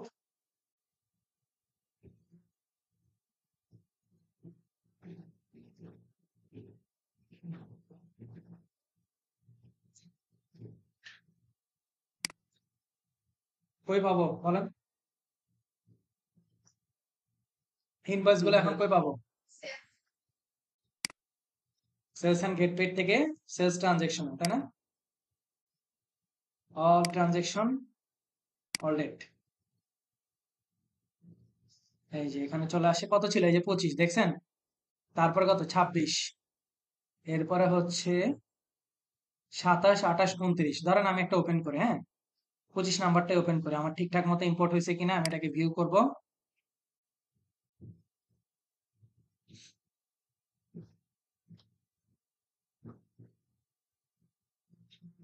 এই যে 5596 surgical life saving hand sanitizer. আমি একটু 25 নাম্বার যদি মিলে নিই, surgical life saving hand sanitizer, 3টা 2টা 10টা, 1880, 20, 3 2 10, 1880, 20। এই দেখছেন প্রপারলি কি নিয়ে নিছে না? আপনি চাইলে আবার এডিট করতে পারবেন, এমন না যে এডিট করা যাবে না, হ্যাঁ পরে চাইলেও এডিট করা যাবে। মানে এটাকে একবারে যখন আপনার কাছে বাল্ক কোয়ান্টিটিতে ইনভয়েস থাকবে তখন একসাথে আপনার ইম্পোর্ট করার ক্ষেত্রে এই অপশনটা ব্যবহার হবে। ঠিক আছে? তো আপনারা বিল বানাবেন, এরকম একটা বিলের জন্য একটা এক্সেল ফাইল বানাবেন, আপনার কুইক বুকসের যে অ্যাকাউন্টটা আপনার কাছে আছে সেই অ্যাকাউন্টের আদলে বানায় আপনারা ইম্পোর্ট করবেন। ঠিক আছে? এটা হচ্ছে আপনাদের এক্সট্রা করে কাজ। তারপরে আসেন, আমাদের অপশন হচ্ছে কি ব্যাংক লোন অ্যামortization এবং জার্নাল এন্ট্রি। ওকে, এই যে আপনাদের ফাইলের মধ্যে আছে ব্যাংক লোন অ্যামortization। বলেন কার কার জার্নাল দিতে ভালো লাগে, আমি একটু দেখতে চাই। জার্নাল দিতে কার ভালো লাগে? মানে জার্নাল আছে না অনেকের পছন্দের তালিকায় জার্নাল, কেউ নাই? যখন যেটা প্রয়োজন পড়ে জার্নালের শখ ভুলে যাওয়া মানে কি? আপনি তো অ্যাকাউন্টিং এর মানে আর কি মানে এই কষ্টটাই ভুলে যাবেন। ঠিক আছে? জার্নাল হচ্ছে আমাদেরকে মনে করায় দেয় বারবার যে আমরা একজন অ্যাকাউন্টেন্ট, আমাদের জীবন হচ্ছে রোবোটিক লাইফ। ঠিক আছে, আমরা শুধু কাজ করে যাব। জার্নাল আমাদেরকে সেটাই শিখিয়ে দিছে, তাই না? অবশ্য এটা ভালো যে যে জার্নাল পারবে তার কাছে যে কোনো ধরনের সমাধান আছে। ঠিক আছে, জার্নাল হচ্ছে এমন একটা জিনিস, বেসমেন্ট যেটাকে বলা হয় অ্যাকাউন্টিং এ। ওকে, তো আমরা এখন আমাদের যেহেতু জার্নাল প্রিয় না, আপনাদের জন্য একটা খুব ইন্টারেস্টিং কাজ দিব, হ্যাঁ ওকে। এখন ব্যাংক লোন, আপনার ক্লায়েন্ট বিভিন্ন কারণে ব্যাংক থেকে, হ্যাঁ সমাধানের জন্য জানাল দিল। আচ্ছা যাই হোক, দেখি আমাদের এখানে জার্নাল কি কাজে লাগে। আমাদের ব্যাংক লোন, আপনার ক্লায়েন্ট ব্যাংকের কাছ থেকে লোন নিছে, 7 লক্ষ টাকা লোন নিছে, এটা 60টা কিস্তিতে পরিশোধ করতে হবে, মর্টগেজ ইন্টারেস্ট রেট 6.5%। এখন এই রকম এটাকে বলা হয় লোন অ্যামortization শিডিউল। ঠিক আছে, বা ঋণ পরিশোধকরণ সূচি। এখন এটা যদি আপনি বানাইতে না পারেন, আপনার ক্লায়েন্টে বলবেন যে আপনি ব্যাংকের থেকে আমাকে এরকম একটা শিডিউল দেন, এগুলো ব্যাংকের কাছে থাকে। ঠিক আছে, এখন লোন অ্যামortization শিডিউলে কি কি জিনিস থাকে? পেমেন্টের ডেট থাকে, বিগিনিং প্রিন্সিপাল মানে কত দিয়ে আপনার লোনটা স্টার্ট হয়েছে, আর ইন্টারেস্ট সুদ কত দিচ্ছেন, আর প্রিন্সিপাল অ্যামাউন্ট পরিশোধ করার সময় কত টাকা ইন্টারেস্ট অ্যামাউন্ট দিচ্ছেন। তারপরে হচ্ছে টোটাল পেমেন্ট, মানে যেটাকে বলি আমরা ইনস্টলমেন্ট অ্যামাউন্ট। ইনস্টলমেন্টের মধ্যে দুইটা জিনিস থাকে, একটা হচ্ছে ইন্টারেস্ট আর কি প্রিন্সিপাল অ্যামাউন্ট, এই দুটাকে যোগ করলে আমরা পাই হচ্ছে ইনস্টলমেন্ট। আর আপনার ওই সময় শেষে আপনার প্রিন্সিপাল অ্যামাউন্ট কত পরিশোধ আছে। ঠিক আছে, তো এখন এটাকে যদি আমি জার্নাল দিয়ে দেওয়ার চেষ্টা করি, কেউ আমাকে বলেন জার্নাল তাহলে কিভাবে হবে? আমরা তো বেসিক্যালি জার্নাল দিব কার? ইন্টারেস্টের আর ইনস্টলমেন্টের জন্য, তাই না? তো কি জার্নাল দিতে পারি? আবুল খায়ের ভাই বলেন, আমরা এটার জন্য কি ধরনের সেটেলমেন্ট করতে পারি? আপনার কাছে ক্লায়েন্ট এই পুরো শিটটা দেওয়া হলো, এখন আপনি এটা রেকর্ডিংটাকে কিভাবে করবেন? জার্নাল দিয়ে করবেন, বাট জার্নাল গুলো কি কি হবে? ইন্টারেস্টের জন্য একটা জানাল হবে। কি জার্নাল? ইন্টারেস্টের জন্য হবে ইন্টারেস্ট ডেবিট, আর আর হলো লোন না, ইন্টারেস্ট পেয়েবল ক্রেডিট। নরমালি আর কি আমরা যদি মানে আর কি ধরেন ইন্টারেস্ট ডিউ হয়, সেক্ষেত্রে কি আমরা পেয়েবল আসে, তাই না? পরবর্তীতে আবার যখন ইনস্টলমেন্টের টাকা পরিশোধ করতে হয়, তখন এই পেয়েবলটাকেও রিলিজ করতে হয়, তারপর আমার এন্ডিং প্রিন্সিপালটাকেও ঠিক করতে হয়, তাই না? তো এখন এটা থেকে সমাধান পাওয়ার জন্য যারা আমরা প্র্যাকটিক্যাল লাইফে কাজ করি, সেক্ষেত্রে আমি একটা টেকনিক অবলম্বন করি। সেটা হচ্ছে যে মানে আর কি, যেহেতু আমাদের পেয়েবল নামক একটা ঝামেলা থাকে, সেই পেয়েবলের ঝামেলা থেকে দূর করার জন্য আমি দুইটা জাবেদা দিব। দেখেন, প্রথমে আমি দিব interest expense debit, bank loan credit, মানে আমি ব্যাংক লোনটাকে বাড়ায় দিলাম। এর পরবর্তীতে ইনস্টলমেন্টের টাকা যখন পরিশোধ করতে যাব, তখন ব্যাংক লোনটাকে কমায় দিতে হবে, লাইবিলিটি কমায় দিলে কি ডেবিট করতে হয়। তাহলে ব্যাংক লোন ডেবিট করব, আর কি যেখান থেকে আমি টাকা পরিশোধ করব সেই পেমেন্ট মেথডটাই ক্রিয়েট করব। তাহলে ব্যাংক লোন একবার বৃদ্ধি পেল, একবার কমে যাওয়ার কারণে সেটা কি ব্যালেন্স হয়ে আসলো। আর এট দ্য সেম টাইম আমি দেখতে পাবো আমার এন্ডিং ব্যালেন্সটা এটা আছে কিনা। দিন শেষে আমার মূল কাজ কি, আমার এই যে এন্ডিং প্রিন্সিপাল ঠিক আছে কিনা এটাই তো দেখা, নাকি অন্য কিছু দেখা, বলেন তো? প্রিন্সিপাল ঠিক আছে। হ্যাঁ, আপনার এই এন্ডিং প্রিন্সিপাল মানে ক্লোজিং ব্যালেন্সটা আপনার ঠিক আছে কিনা এটাই দেখতে হবে। তো আসেন আমরা ট্রিটমেন্টটা করি। তাই সর্বপ্রথম আমরা কি করবো, একটা চার্ট অফ অ্যাকাউন্ট করবো, অ্যাকাউন্টিং এর আন্ডারে চার্ট অফ অ্যাকাউন্টসে চলে যাব।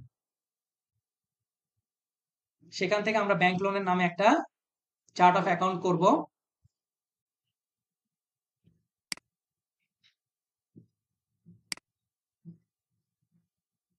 নাম দিব হচ্ছে ব্যাংক লোন।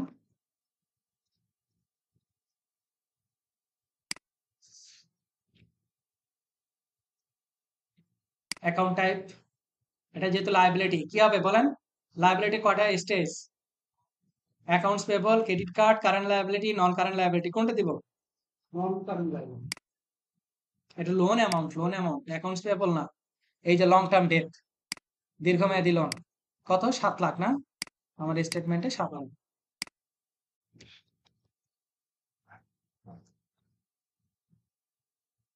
বেশি হয়ে গেছে। আচ্ছা, এবার ডেট, ডেটটা হচ্ছে পেমেন্ট ডেট হচ্ছে অগাস্টে, তাই না? জুলাই মাসে, তাহলে 1 তারিখ থেকে নি।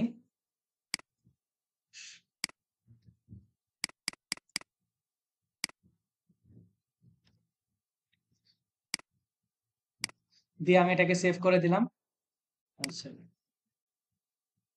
সেম নামে, নাম্বারে অলরেডি একটা সেভ আছে। ওকে,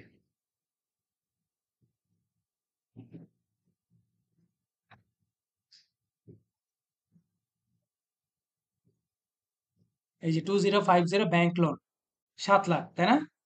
এবার আসেন আমি একটু চেক করে দেখি ইন্টারেস্ট নামে কোনো কিছু সেভ করা আছে কিনা। ইন্টারেস্ট, এই যে ইন্টারেস্ট এক্সপেন্স, তাই না? এক্সপেন্স নামে অলরেডি দেওয়া আছে, রাইট। তো এবার আমরা চলে যাব প্লাস নিউর আন্ডারে জার্নাল এন্ট্রিতে। এই যে দেখেন জার্নাল নাম্বার 1।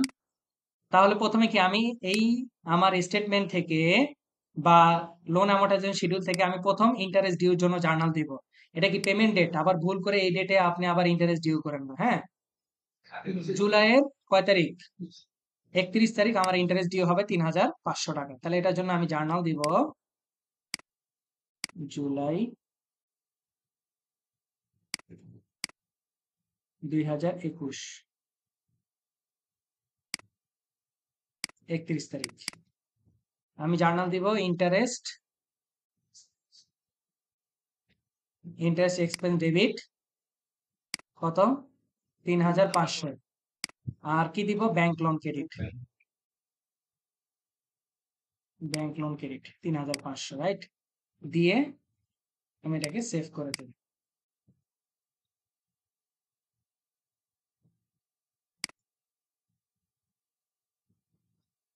এবার আমি একটু আমার ব্যাংক লোনের চার্ট অফ অ্যাকাউন্ট একটু খুঁজে আসি। এই যে দেখেন ব্যাংক লোনে এখন বেড়ে গেছে কত? 7,03,500 ডলার, তাই না? এখন আমি আরেকটা জার্নাল দিব পেমেন্টের সময়, অগাস্টের 1 তারিখ।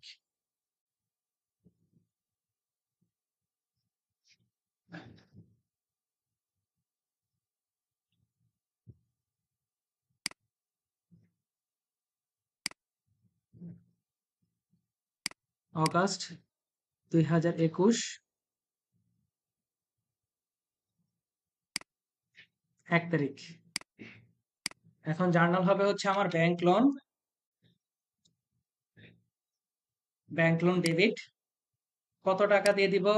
ইনস্টলমেন্টের অ্যামাউন্ট 13,532। আনফিনিশড করলাম। শ্রমিক নাই। 96। আর যেই ব্যাংক থেকে আমি টাকা পরিশোধ করবো, অবশ্যই কি ব্যাংকে টাকা থাকতে হবে কিন্তু, ঠিক আছে? এটা যাতে না হয় ব্যাংকে টাকা নাই, আপনি পরিশোধ করতেই আছে।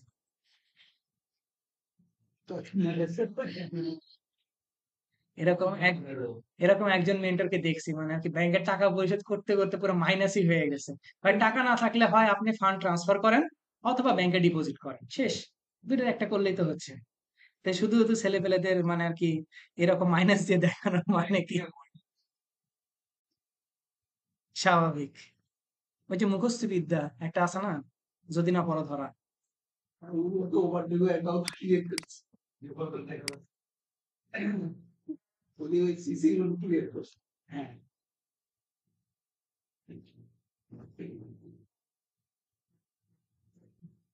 এই যে ব্যাংক লোনের এখন ব্যালেন্স আছে কত? 6,89,967.04। আমি যদি আমার স্টেটমেন্টে আসি, 6,89,967.04, ঠিক আছে? তাহলে কি আমার কি ব্যালেন্স মিলছে? তাহলে জার্নালটা বুঝতে পারছেন, প্রথমে ইন্টারেস্টের জন্য জার্নাল দিব, interest expense debit, bank loan credit. আমরা ব্যাংক লোনটাকে বাড়ায় দিলাম, তার পরবর্তীতে পেমেন্টের জন্য জার্নাল দিতে হবে। কি পেমেন্টের জন্য কি জার্নাল দিব? ব্যাংক লোন ডেবিট, আর যে ব্যাংক থেকে আমি পে করতেছি সেই ব্যাংকের নাম ক্রেডিট করে দিব।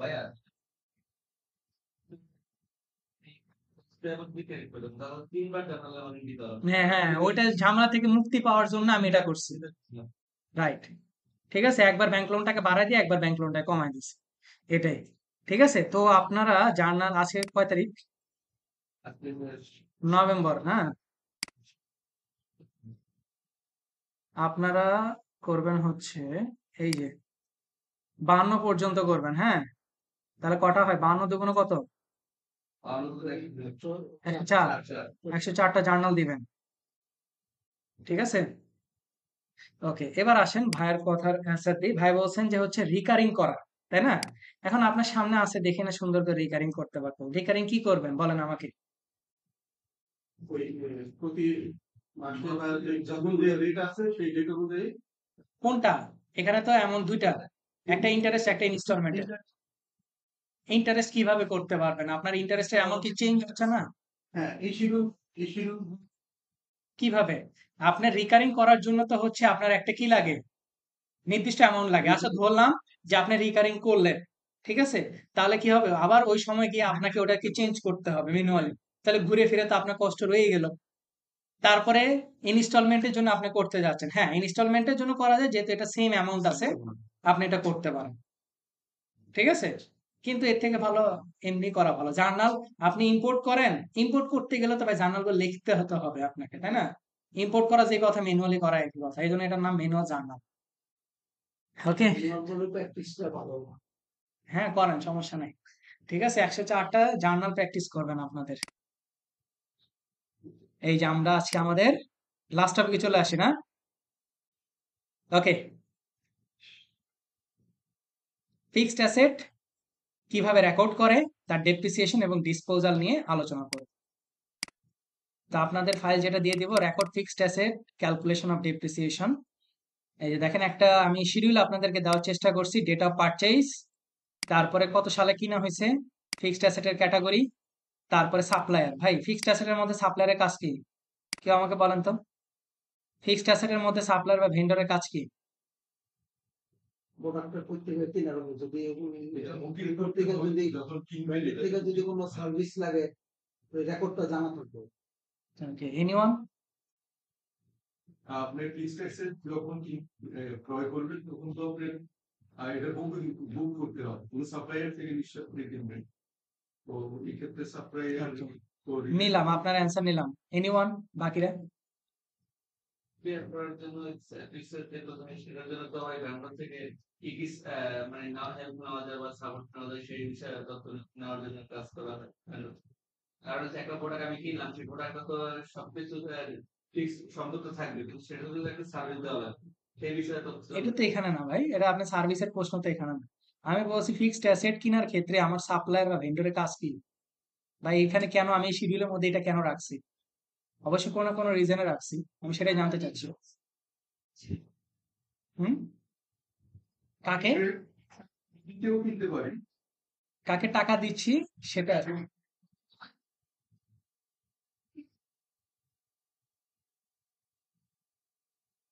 আমাদের জার্নালের সময় আমরা যখন ছোটবেলায় ক্লাস 9 10-এ জার্নাল শিখে আসছিলাম, তখন কি কারো নাম থাকলে সেটাকে কি বলা হয়, তো বাকিতে কি নাম হয়েছে, তাই না? বা বাকিতে বিক্রি হয়েছে, এটা বাকিতে কি নাম হয়েছে। ঠিক আছে, এটা মাথায় রাখবেন, হ্যাঁ। তো একটা ইন্টারেস্টিং জিনিস শিখবেন এখানে। তারপর অরিজিনাল কস্ট, তারপর তার current depreciation, book value, useful life, সেলভেজ value. সেলভেজ value মানে কি বলেন তো কেউ? শেষ মূল্য, বা যেটাকে রেসিডুয়াল ভ্যালু বলা যায়, বা সহজ কথায় মানে আর কি ভাঙ্গারি মূল্য বলা যায়। হ্যাঁ, সরকার তো ভাই এটা জরুরি কথা। হ্যাঁ, সরকার থেকে তো ভাই ভাঙ্গারি মূল্য তো আমি বললাম ভাই। না না খুবই বল। ও আচ্ছা, না ফার্স্টে তো আমি বললাম না, ভাঙ্গারি মূল্য না। ওকে, সেলভেজ ভ্যালু বা রেসিডুয়াল ভ্যালু। এখন ডেপ্রিসিয়েশন ক্যালকুলেশনে কিন্তু অনেকগুলো মেথড আছে, এটা জানেন তো? কি কি মেথড আছে একটু বলেন তো আমাকে। তারপরে বাংলা বলতে বলতে আবার ইয়েতে চলে গেছে। তারপরে তারপর ডাবল ডিক্লাইনিং ব্যালেন্স মেথড কে বলবে? বাংলা ইংলিশে বলতে বলতে ধাম করে বাংলা চলে গেছে। কারণ আমরা কিভাবে বুঝবো যে উনি ওটা বলছে, তাই না? কেউ তো বুঝে নাই, এখন তো সবাই ইংরেজি পারছেন, তাই না? তো straight line method, straight line method, some of the year digit method, unit of activity method, অথবা দেখা গেল যে ডাবল ডিক্লাইনিং ব্যালেন্স মেথড, যে মেথডে করা হোক না কেন, ঠিক আছে, আপনাকে ডেপ্রিসিয়েশন ক্যালকুলেশন করতে হবে। ঠিক আছে, এটার প্রসেস আমরা দেখব। তো একটা রেকর্ডিং থেকে, একটা ফিক্সড অ্যাসেট রেকর্ডিং থেকে ডিসপোজাল পর্যন্ত, ডিসপোজাল মানে কি, এটাকে নিঃশেষ করে দেওয়া, মানে আর কি এটাকে আর ব্যবহার করা হবে না, যে কোনো কারণেই হইতে পারে। এটা ব্যবহার উপযোগী না হওয়ার কারণেও হইতে পারে, অথবা যুগের কারণে তাল মিলানোর জন্য আমি সেটাকে নিঃশেষ করে দিতে পারি, তাই না? What ever. আচ্ছা, এখন রেকর্ডিং থেকে ডিসপোজাল পর্যন্ত নিয়ে যাওয়ার জন্য আমার একটা ফিক্সড অ্যাসেটের ক্ষেত্রে কয়টা চার্ট অফ অ্যাকাউন্টের প্রয়োজন আছে দেখি বলেন। তিনটা তো বেসিক্যালি লাগবে। কি কি বলেন ভাইয়া? একটা হচ্ছে ওয়েস্টার্ন নামে একটা হয় ওকে, অবচয় ডেপ্রিসিয়েশন। ওকে, আমি এই মডার্ন সিস্টেমে করি অ্যাকুমুলেটেড ডেপ্রিসিয়েশন। ওকে, যে জিনিস সাপ্লাই আমার নামে হতে পারে, ক্যাশ বা ব্যাংক হতে পারে। আচ্ছা, ওকে। ডিসপোজালের সময় যদি লস বা গেইন বা প্রফিট হইতে পারে। তার মানে আপনি 5টা অ্যাকাউন্টের কথা বলছেন, তাই তো? ওকে, কে কে আর কোনো আছে? এনিওয়ান এটা থেকে এক্সট্রা কে কোনো ভিন্নতর কোনো জিনিস? হ্যাঁ, নাকি ভাইয়ের কথাতে সবাই সহমত? হ্যাঁ, নাকি কনফিউজড? একমত? ওকে, আচ্ছা। তো দেখেন, ভাইয়ের একটা জায়গায় একটু ভাই মিস্টেক করে ফেলছে, সেটা আমি বলি। প্রথম কথা, রেকর্ডিং করার জন্য আমার লাগবে হচ্ছে ফিক্সড অ্যাসেটের একটা চার্ট অফ অ্যাকাউন্ট, তাই না? এই যে ভেন্ডরের যে ইস্যুটা আমি দেখাচ্ছি, ভেন্ডর নামে কোনো এক্সট্রা চার্ট অফ অ্যাকাউন্ট লাগবে না, কি সেটার ব্যবহার আমি অন্য স্টাইলে দেখাবো। তো এটা ফিক্সড অ্যাসেটের জন্য, ফিক্সড অ্যাসেট, তার ডেপ্রিসিয়েশন, তার অ্যাকুমুলেটেড ডেপ্রিসিয়েশন, আর কি তার জন্য যদি লস অর গেইন হয়ে থাকে, loss or gain on disposal, তাই না? এই 4টা চার্ট অফ অ্যাকাউন্ট আমার মুখ্য লাগবে। তা আসেন আমি একটা করে দেখাবো, আপনারা বাকিগুলো হিসাব করবেন, বাকি প্রত্যেকটা করবেন কিন্তু, হ্যাঁ। তো আসেন আমরা প্রথমে এক এক করে চার্ট অফ অ্যাকাউন্ট অ্যাড করি, এয়ার কন্ডিশনার নিয়েই কাজ করবো আমরা। তো আমরা এয়ার কন্ডিশনার নামে প্রথমে একটা চার্ট অফ অ্যাকাউন্ট করব। আর অনেকে একটা অ্যাকুমুলেটেড ডেপ্রিসিয়েশনের আন্ডারেই সবগুলো অ্যাকুমুলেটেড ডেপ্রিসিয়েশন নেয়, কিন্তু এটা মানে আর কি স্ট্যান্ডার্ড না, সবগুলোর জন্য আলাদা আলাদা করা বেটার। 1050 air conditioner. ওকে, এটা হচ্ছে কি আমার ফিক্সড অ্যাসেট, তাই না? এয়ার কন্ডিশনার অ্যাকুমুলেটেড, বলেন তো কোনটা কোনটা আসবে? এয়ার কন্ডিশনার অফিস ইকুইপমেন্টে হবে না ভাই, ফার্নিচার এন্ড পিকচারের মধ্যে হবে। আর এটার অরিজিনাল কস্ট হচ্ছে 8000। আর এটার ডেট হচ্ছে 1/1/2022 দিয়ে আমি এটাকে সেভ করে দেব বাবা 60 এইটার নামও নিয়ে নিছি এত চার্ট অফ এখন কবে ব্যবহার করলাম 1070 ওকে তাহলে প্রথমে আমরা কি করলাম এয়ার কন্ডিশন নামে একটা চার্ট অফ অ্যাকাউন্ট অ্যাড করলাম এবার তার আন্ডার একটা কি অ্যাকুমুলেটেড ডেপ্রিসিয়েশন অ্যাড করতে হবে তাই না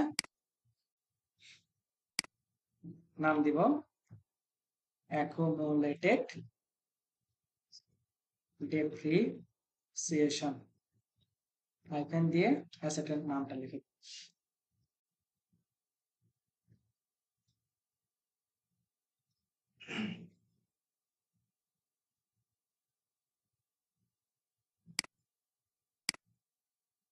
ওকে এটা দিব হইতেছে 1071 আর এটার অ্যাকাউন্টটা কি হবে বলেন তো দেখি কেউ বলেন আমাকে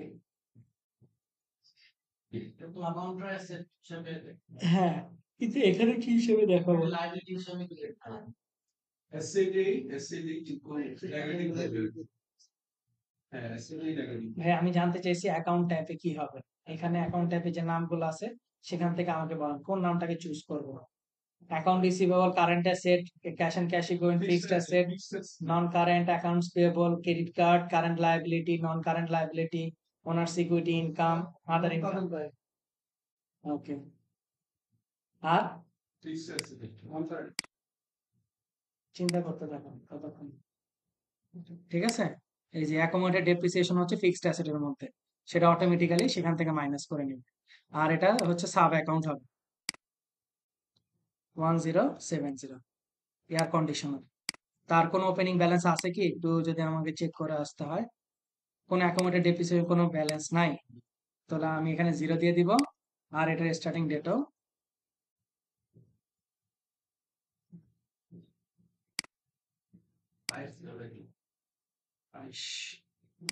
দিয়ে সেভ করে দিলাম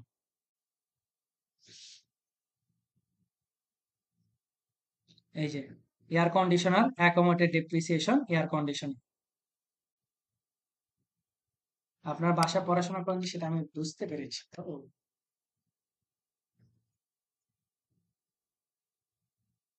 দেখি ডেপ্রিসিয়েশন নামে সে কোনো কিছু করে রাখছে কিনা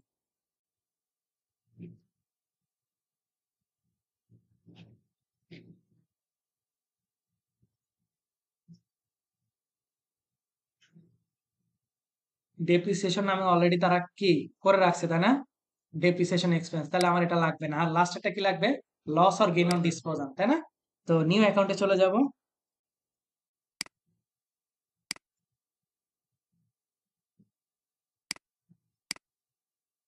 ভাইয়া যদি পড়া না হতো তাহলে আমরা এটা ডিসিশন করতে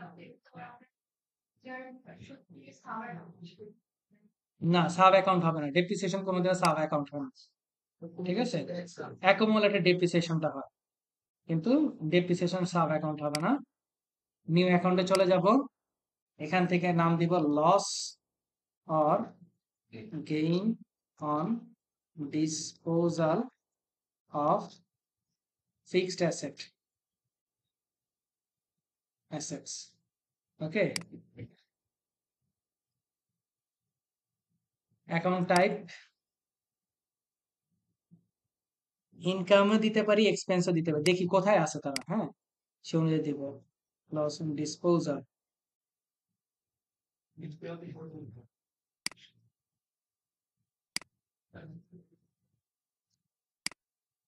নন প্রফিট প্রাইমারি রেভিনিউ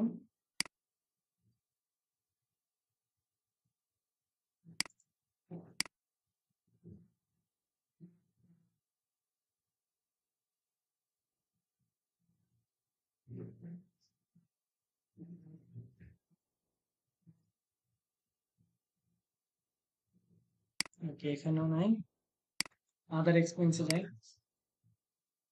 না তাহলে ওই যে ইনকামের আন্ডারে ওটাই পড়তে হবে আদার ইনকামের আন্ডারে যেটা যে loss on disposal of asset তাহলে ওই যে লাভ হলে সেটা অটোমেটিক্যালি সে প্লাস মাইনাস হিসাব করে নিবে ঠিক আছে দিয়ে আমি সেভ করে দেব তাহলে আমার সবগুলা অ্যাসেট, সবগুলো অ্যাকাউন্ট কি আমার অ্যাড হয়ে গেছে। আচ্ছা, এখানে একটা জিনিস বুঝাইতে ভুলে গেছি। অ্যাসেটের এখানে আমরা ওপেনিং ব্যালেন্স কি দিছিলাম বলেন তো, মনে আছে? মাত্র আমরা অ্যাসেটের এখানে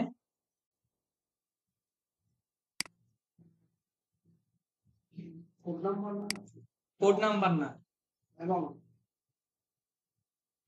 and account already using this name মানে কি? এই নামে অলরেডি অ্যাকাউন্ট আছে, এই যে loss or gain on disposal দেখছেন না, অলরেডি অ্যাড করে ফেলছে। আচ্ছা, এখন আমি যেটা বলতে চাচ্ছিলাম, ধরেন আমি না দেখে জিনিসটাকে সামনে চলে গেছি, সেটা হচ্ছে ধরেন কোন একটা অ্যাসেট যখন আমি অ্যাড করতে যাই, ধরেন ট্রাক নামক একটা অ্যাসেট বা এয়ার কন্ডিশনার ছিল না, এয়ার কন্ডিশনার। আচ্ছা, এখান থেকে সেটাকে ফিক্সড অ্যাসেট, তাই না? Furniture and fixture. এইখানে দেখেন আমরা অরিজিনাল কস্ট কি দিছিলাম বলেন তো? 8,000 দিছি। এটা কি আমাদের রাইট হয়েছে না রং হয়েছে? কেউ বলেন? এটা সম্পূর্ণটাই রং। কারণ হচ্ছে আমাদের এখানে ফাইলে কি বলা আছে, ফাইল অনুযায়ী রং। ফাইলে বলা আছে আমি যে কোনো একজন সাপ্লায়ারের কাছ থেকে কিনছি, তাই না? তাহলে আমার কি অ্যাকাউন্টস পেয়েবল বৃদ্ধি পাওয়ার কথা ছিল, রাইট? তাই তো, আমার অ্যাকাউন্টস পেয়েবল কি বৃদ্ধি পাওয়ার কথা ছিল না? আমি এইখানে সেই জিনিসটা দেখায় কি করে ফেললাম, অ্যাকাউন্টস পেয়েবলটা আমি সৃষ্টি করলাম না, ডিরেক্ট আমি ক্যাশ পেমেন্ট করে দিলাম। এইখানে দেওয়া মানে হচ্ছে সেটা ক্যাশ, ঠিক আছে? এখানে তো আর আপনার অ্যাকাউন্টস পেয়েবল সৃষ্টি হবে না, এটা জাস্ট ওপেনিং ব্যালেন্স হবে, এটা জার্নাল কি হবে, ওই অ্যাসেট ডেবিট আর ওনার সিকিউরিটি ক্রেডিট। কিন্তু আপনার এক্স্যাক্টলি অ্যাকাউন্টস পেয়েবল বৃদ্ধি পাওয়ার কথা ছিল, তো অ্যাকাউন্টস পেয়েবল কি বাড়ছে? বাড়ে নাই, তাহলে আমাকে এখানে 0 দিতে হবে, রাইট? তো আমি একটু কাজ করে আসি, এই অ্যাকাউন্ট হিস্ট্রিতে যাই, তাহলে এই ট্রানজেকশনটা কি করে দেব, ডিলিট করে দেবো, তাই তো? সিলেক্ট করলাম, এখান থেকে ডিলিট করে দিই, ইয়েস।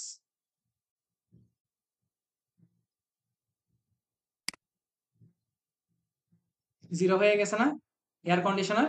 এখন আমি চলে যাব জার্নাল এন্ট্রিতে। এই ছোটখাটো ভুলগুলো খেয়াল রাখতে হবে।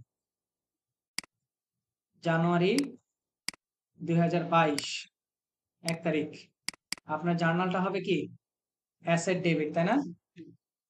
এয়ার কন্ডিশনার ডেবিট 8,000 অ্যামাউন্ট, আর কি অ্যাকাউন্টস পেয়েবল ক্রেডিট, এই যে অ্যাকাউন্টস পেয়েবল ক্রেডিট কত 8,000। এই যে ওই ব্যক্তির নাম কই দিবেন, এই যে নেমের ঘরে দিয়ে দিবেন, কি নাম, কিট ডেভিস, তাই না?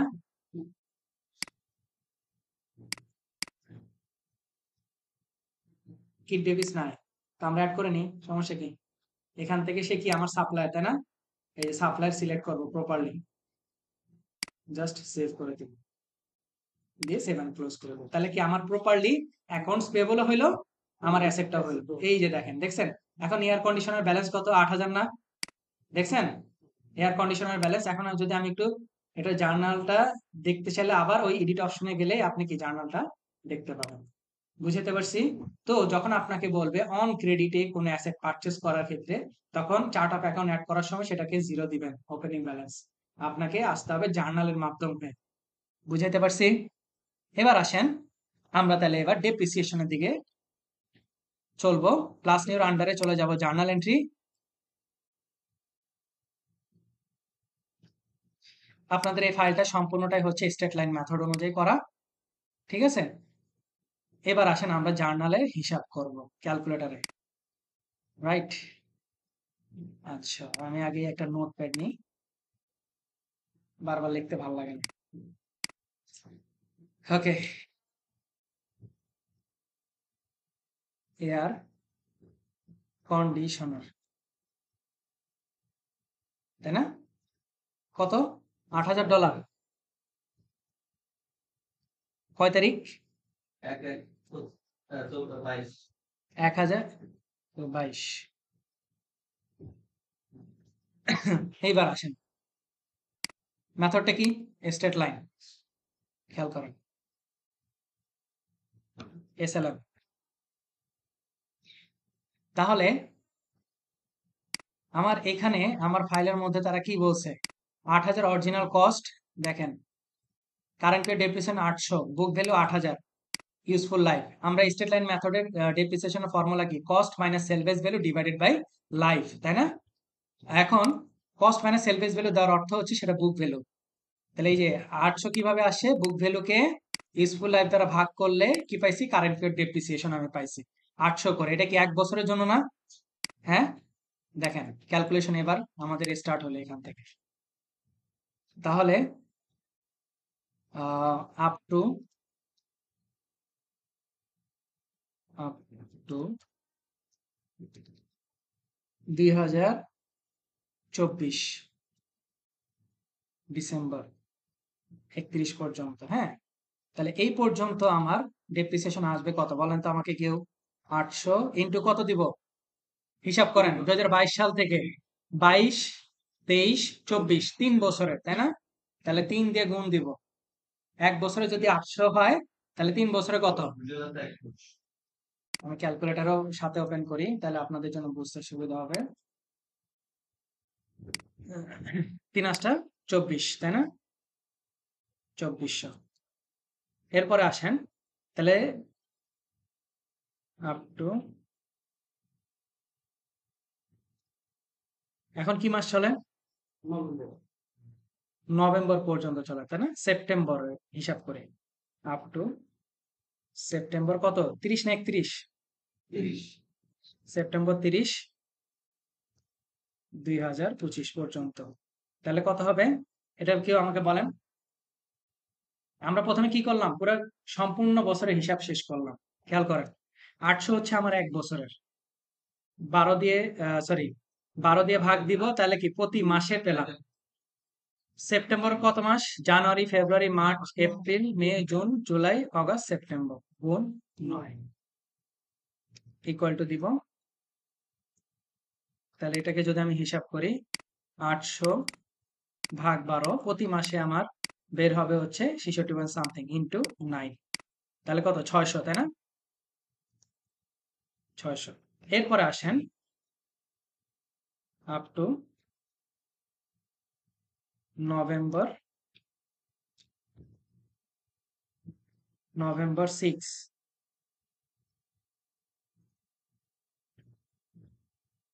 2025 কেন করলাম? কারণ মনে রাখবেন সবসময় যখন ডিসপোজাল করবেন আপনার আপ টু ডেট ডেপ্রিসিয়েশন লাগবে। বুঝাইতে পারছি? 800 কে এখন কত দিয়ে ভাগ করব? 360 অথবা 365, যে কোনোটা দিয়ে ভাগ করা যায়, ইন্টু কয় দিনের? 6।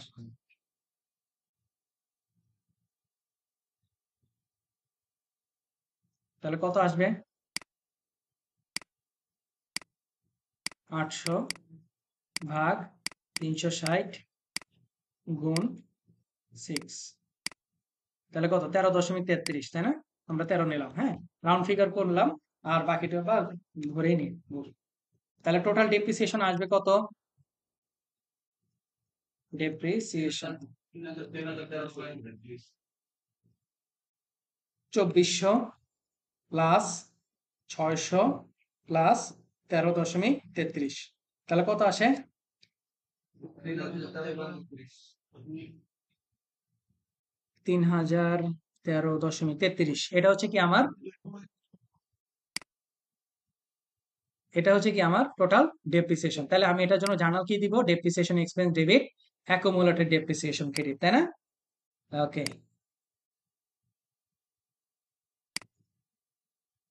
নভেম্বর কি 22 কেন ভাই? হ্যাঁ, 6 তারিখ পর্যন্ত নাম দিব ডেপ্রিসিয়েশন এক্সপেন্স ডেবিট।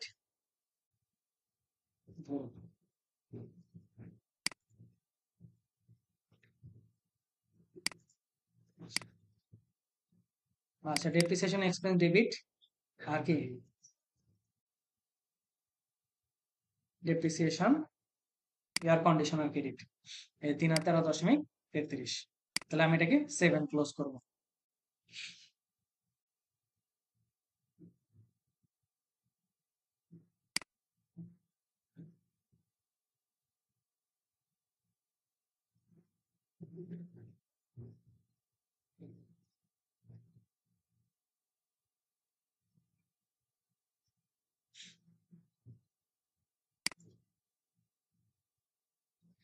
ওকে, তো আমরা অ্যাসেটটাকে একটু খেয়াল করি।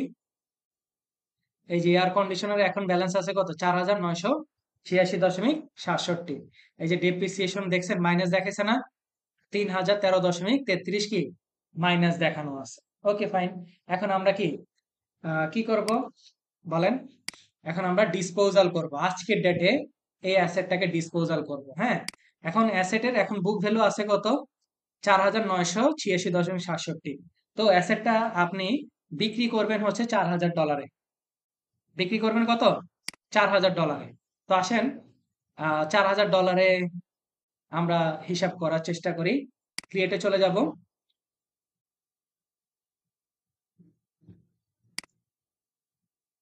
সেখান থেকে জার্নাল এন্ট্রিতে চলে যাব।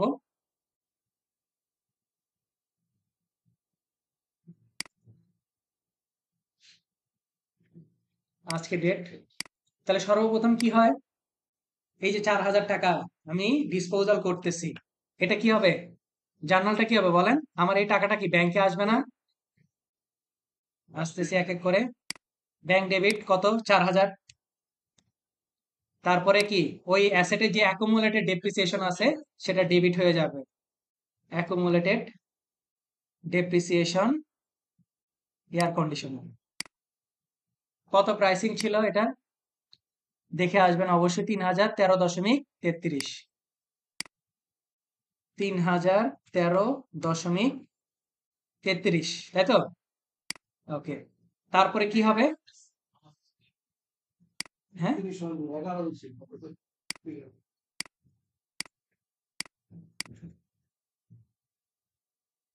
আচ্ছা, লস আর গেইন আমি বুঝতেছি না, আমি একটু ওয়েট করি, একটা গ্যাপ রাখবো, আর ওই অ্যাসেটটা কি হয়ে যাবে, ক্রেডিট হয়ে যাবে, তাই না?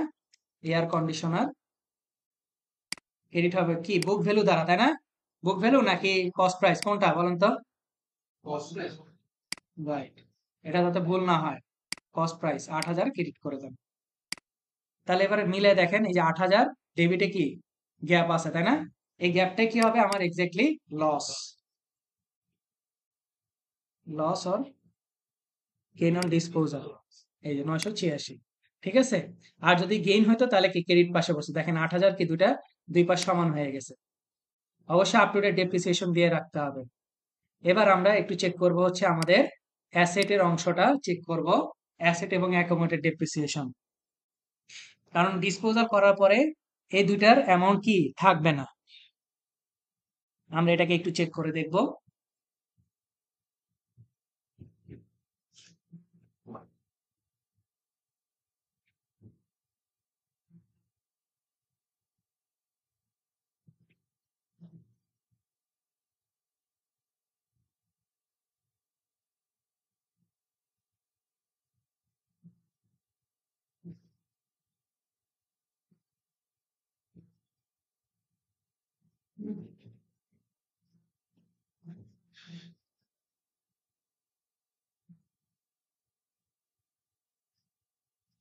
আচ্ছা, আমরা এখানে চলে আসি, দেখি অ্যাসেটটা।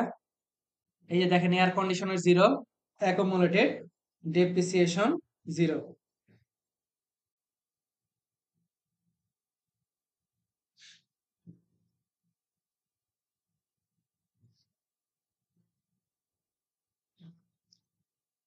ঠিক আছে, তাহলে এভাবে করে আপনারা প্রত্যেকটা অ্যাসেটের মানে আর কি ডিসপোজাল পর্যন্ত নেবেন। ডিসপোজাল ভ্যালুটা আপনাদের উপরে ছেড়ে দিলাম, কোনটা লাভ দিয়ে হিসাব করবেন, কোনটা লস দিয়ে হিসাব করবেন। তাহলে প্রসেসটা বুঝতে পারছেন? আমি একদম সিম্পলি বলে দিই একেবারে, যে এই অ্যাসেট গুলাকে সর্বপ্রথম আগে চার্ট অফ অ্যাকাউন্ট গুলাকে রেডি করে নেবেন।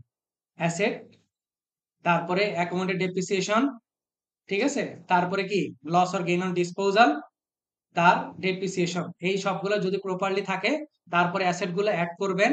অ্যাসেট গুলো অ্যাড করে আপনার কি করবেন, অবশ্যই সেখানে জিরো দিবেন। যদি ভেন্ডরের প্রাইস থাকে তাহলে ভেন্ডরের জন্য কি আপনি জার্নাল দিয়ে দিবেন, ঠিক আছে? ভেন্ডরের জন্য জার্নাল দিয়ে দেন, জার্নাল দিয়ে নিয়ে আসবেন, তারপর ডেপ্রিসিয়েশন হিসাব করবেন। জার্নালের মাধ্যমে depreciation expense debit, accommodated depreciation credit. অবশ্যই ডিসপোজাল ডেটটাকে আপনার মাথায় রেখে, হ্যাঁ। তারপর ডিসপোজাল করার সময় জার্নাল হবে ওই ব্যাংক ডেবিট, তারপরে কি অ্যাকোমোডেটেড ডেপ্রিসিয়েশন ওই অ্যাসেট ডেবিট, যদি লস হয় ডেবিট হবে, আর গেইন হলে ক্রেডিট হবে, আর ওই অ্যাসেটের কস্টিং প্রাইস দ্বারা ক্রেডিট হয়ে যাবে। ঠিক আছে, আর অবশ্যই আপনারা যখন অ্যাসাইনমেন্ট সাবমিট করবেন সবগুলা সাপোর্টিং ডকুমেন্ট আমাকে দিবেন যাতে আমি বুঝতে কোনো কষ্ট না হয়। ঠিক আছে? তো আমাদের টপিক মনে হয় এই পর্যন্তই সম্ভবত। আমরা ওই যে প্র্যাকটিস ফিল্ড আমরা 3 বছরের ভাষা 3 বছর একসাথে দিলাম আলাদা আলাদা প্র্যাকটিস অবশ্যই হবে। জার্নালের ডেট আছে না? আমি তো একবারে দিলাম আপনাদের ভালোর জন্য। তাহলে আরেকটু জার্নাল করেন, সমস্যা নেই। ঠিক আছে? উনি যেহেতু বলছে তাহলে আর কি আরেকটু জার্নাল প্র্যাকটিস করা। হ্যাঁ, ইয়ারলি হয়, প্রত্যেকটা ইয়ারলি হবে। আমি তো একবারে আজকের ডেটের জন্য করে দেখালাম। ঠিক আছে? আপনারা আলাদা আলাদা প্র্যাকটিস করবেন। হ্যাঁ, ইয়ারলি দেওয়াটা সব থেকে উত্তম, বা মান্থলি 6 মাসের যদি আপনি দিতে পারেন তাও ওয়েল।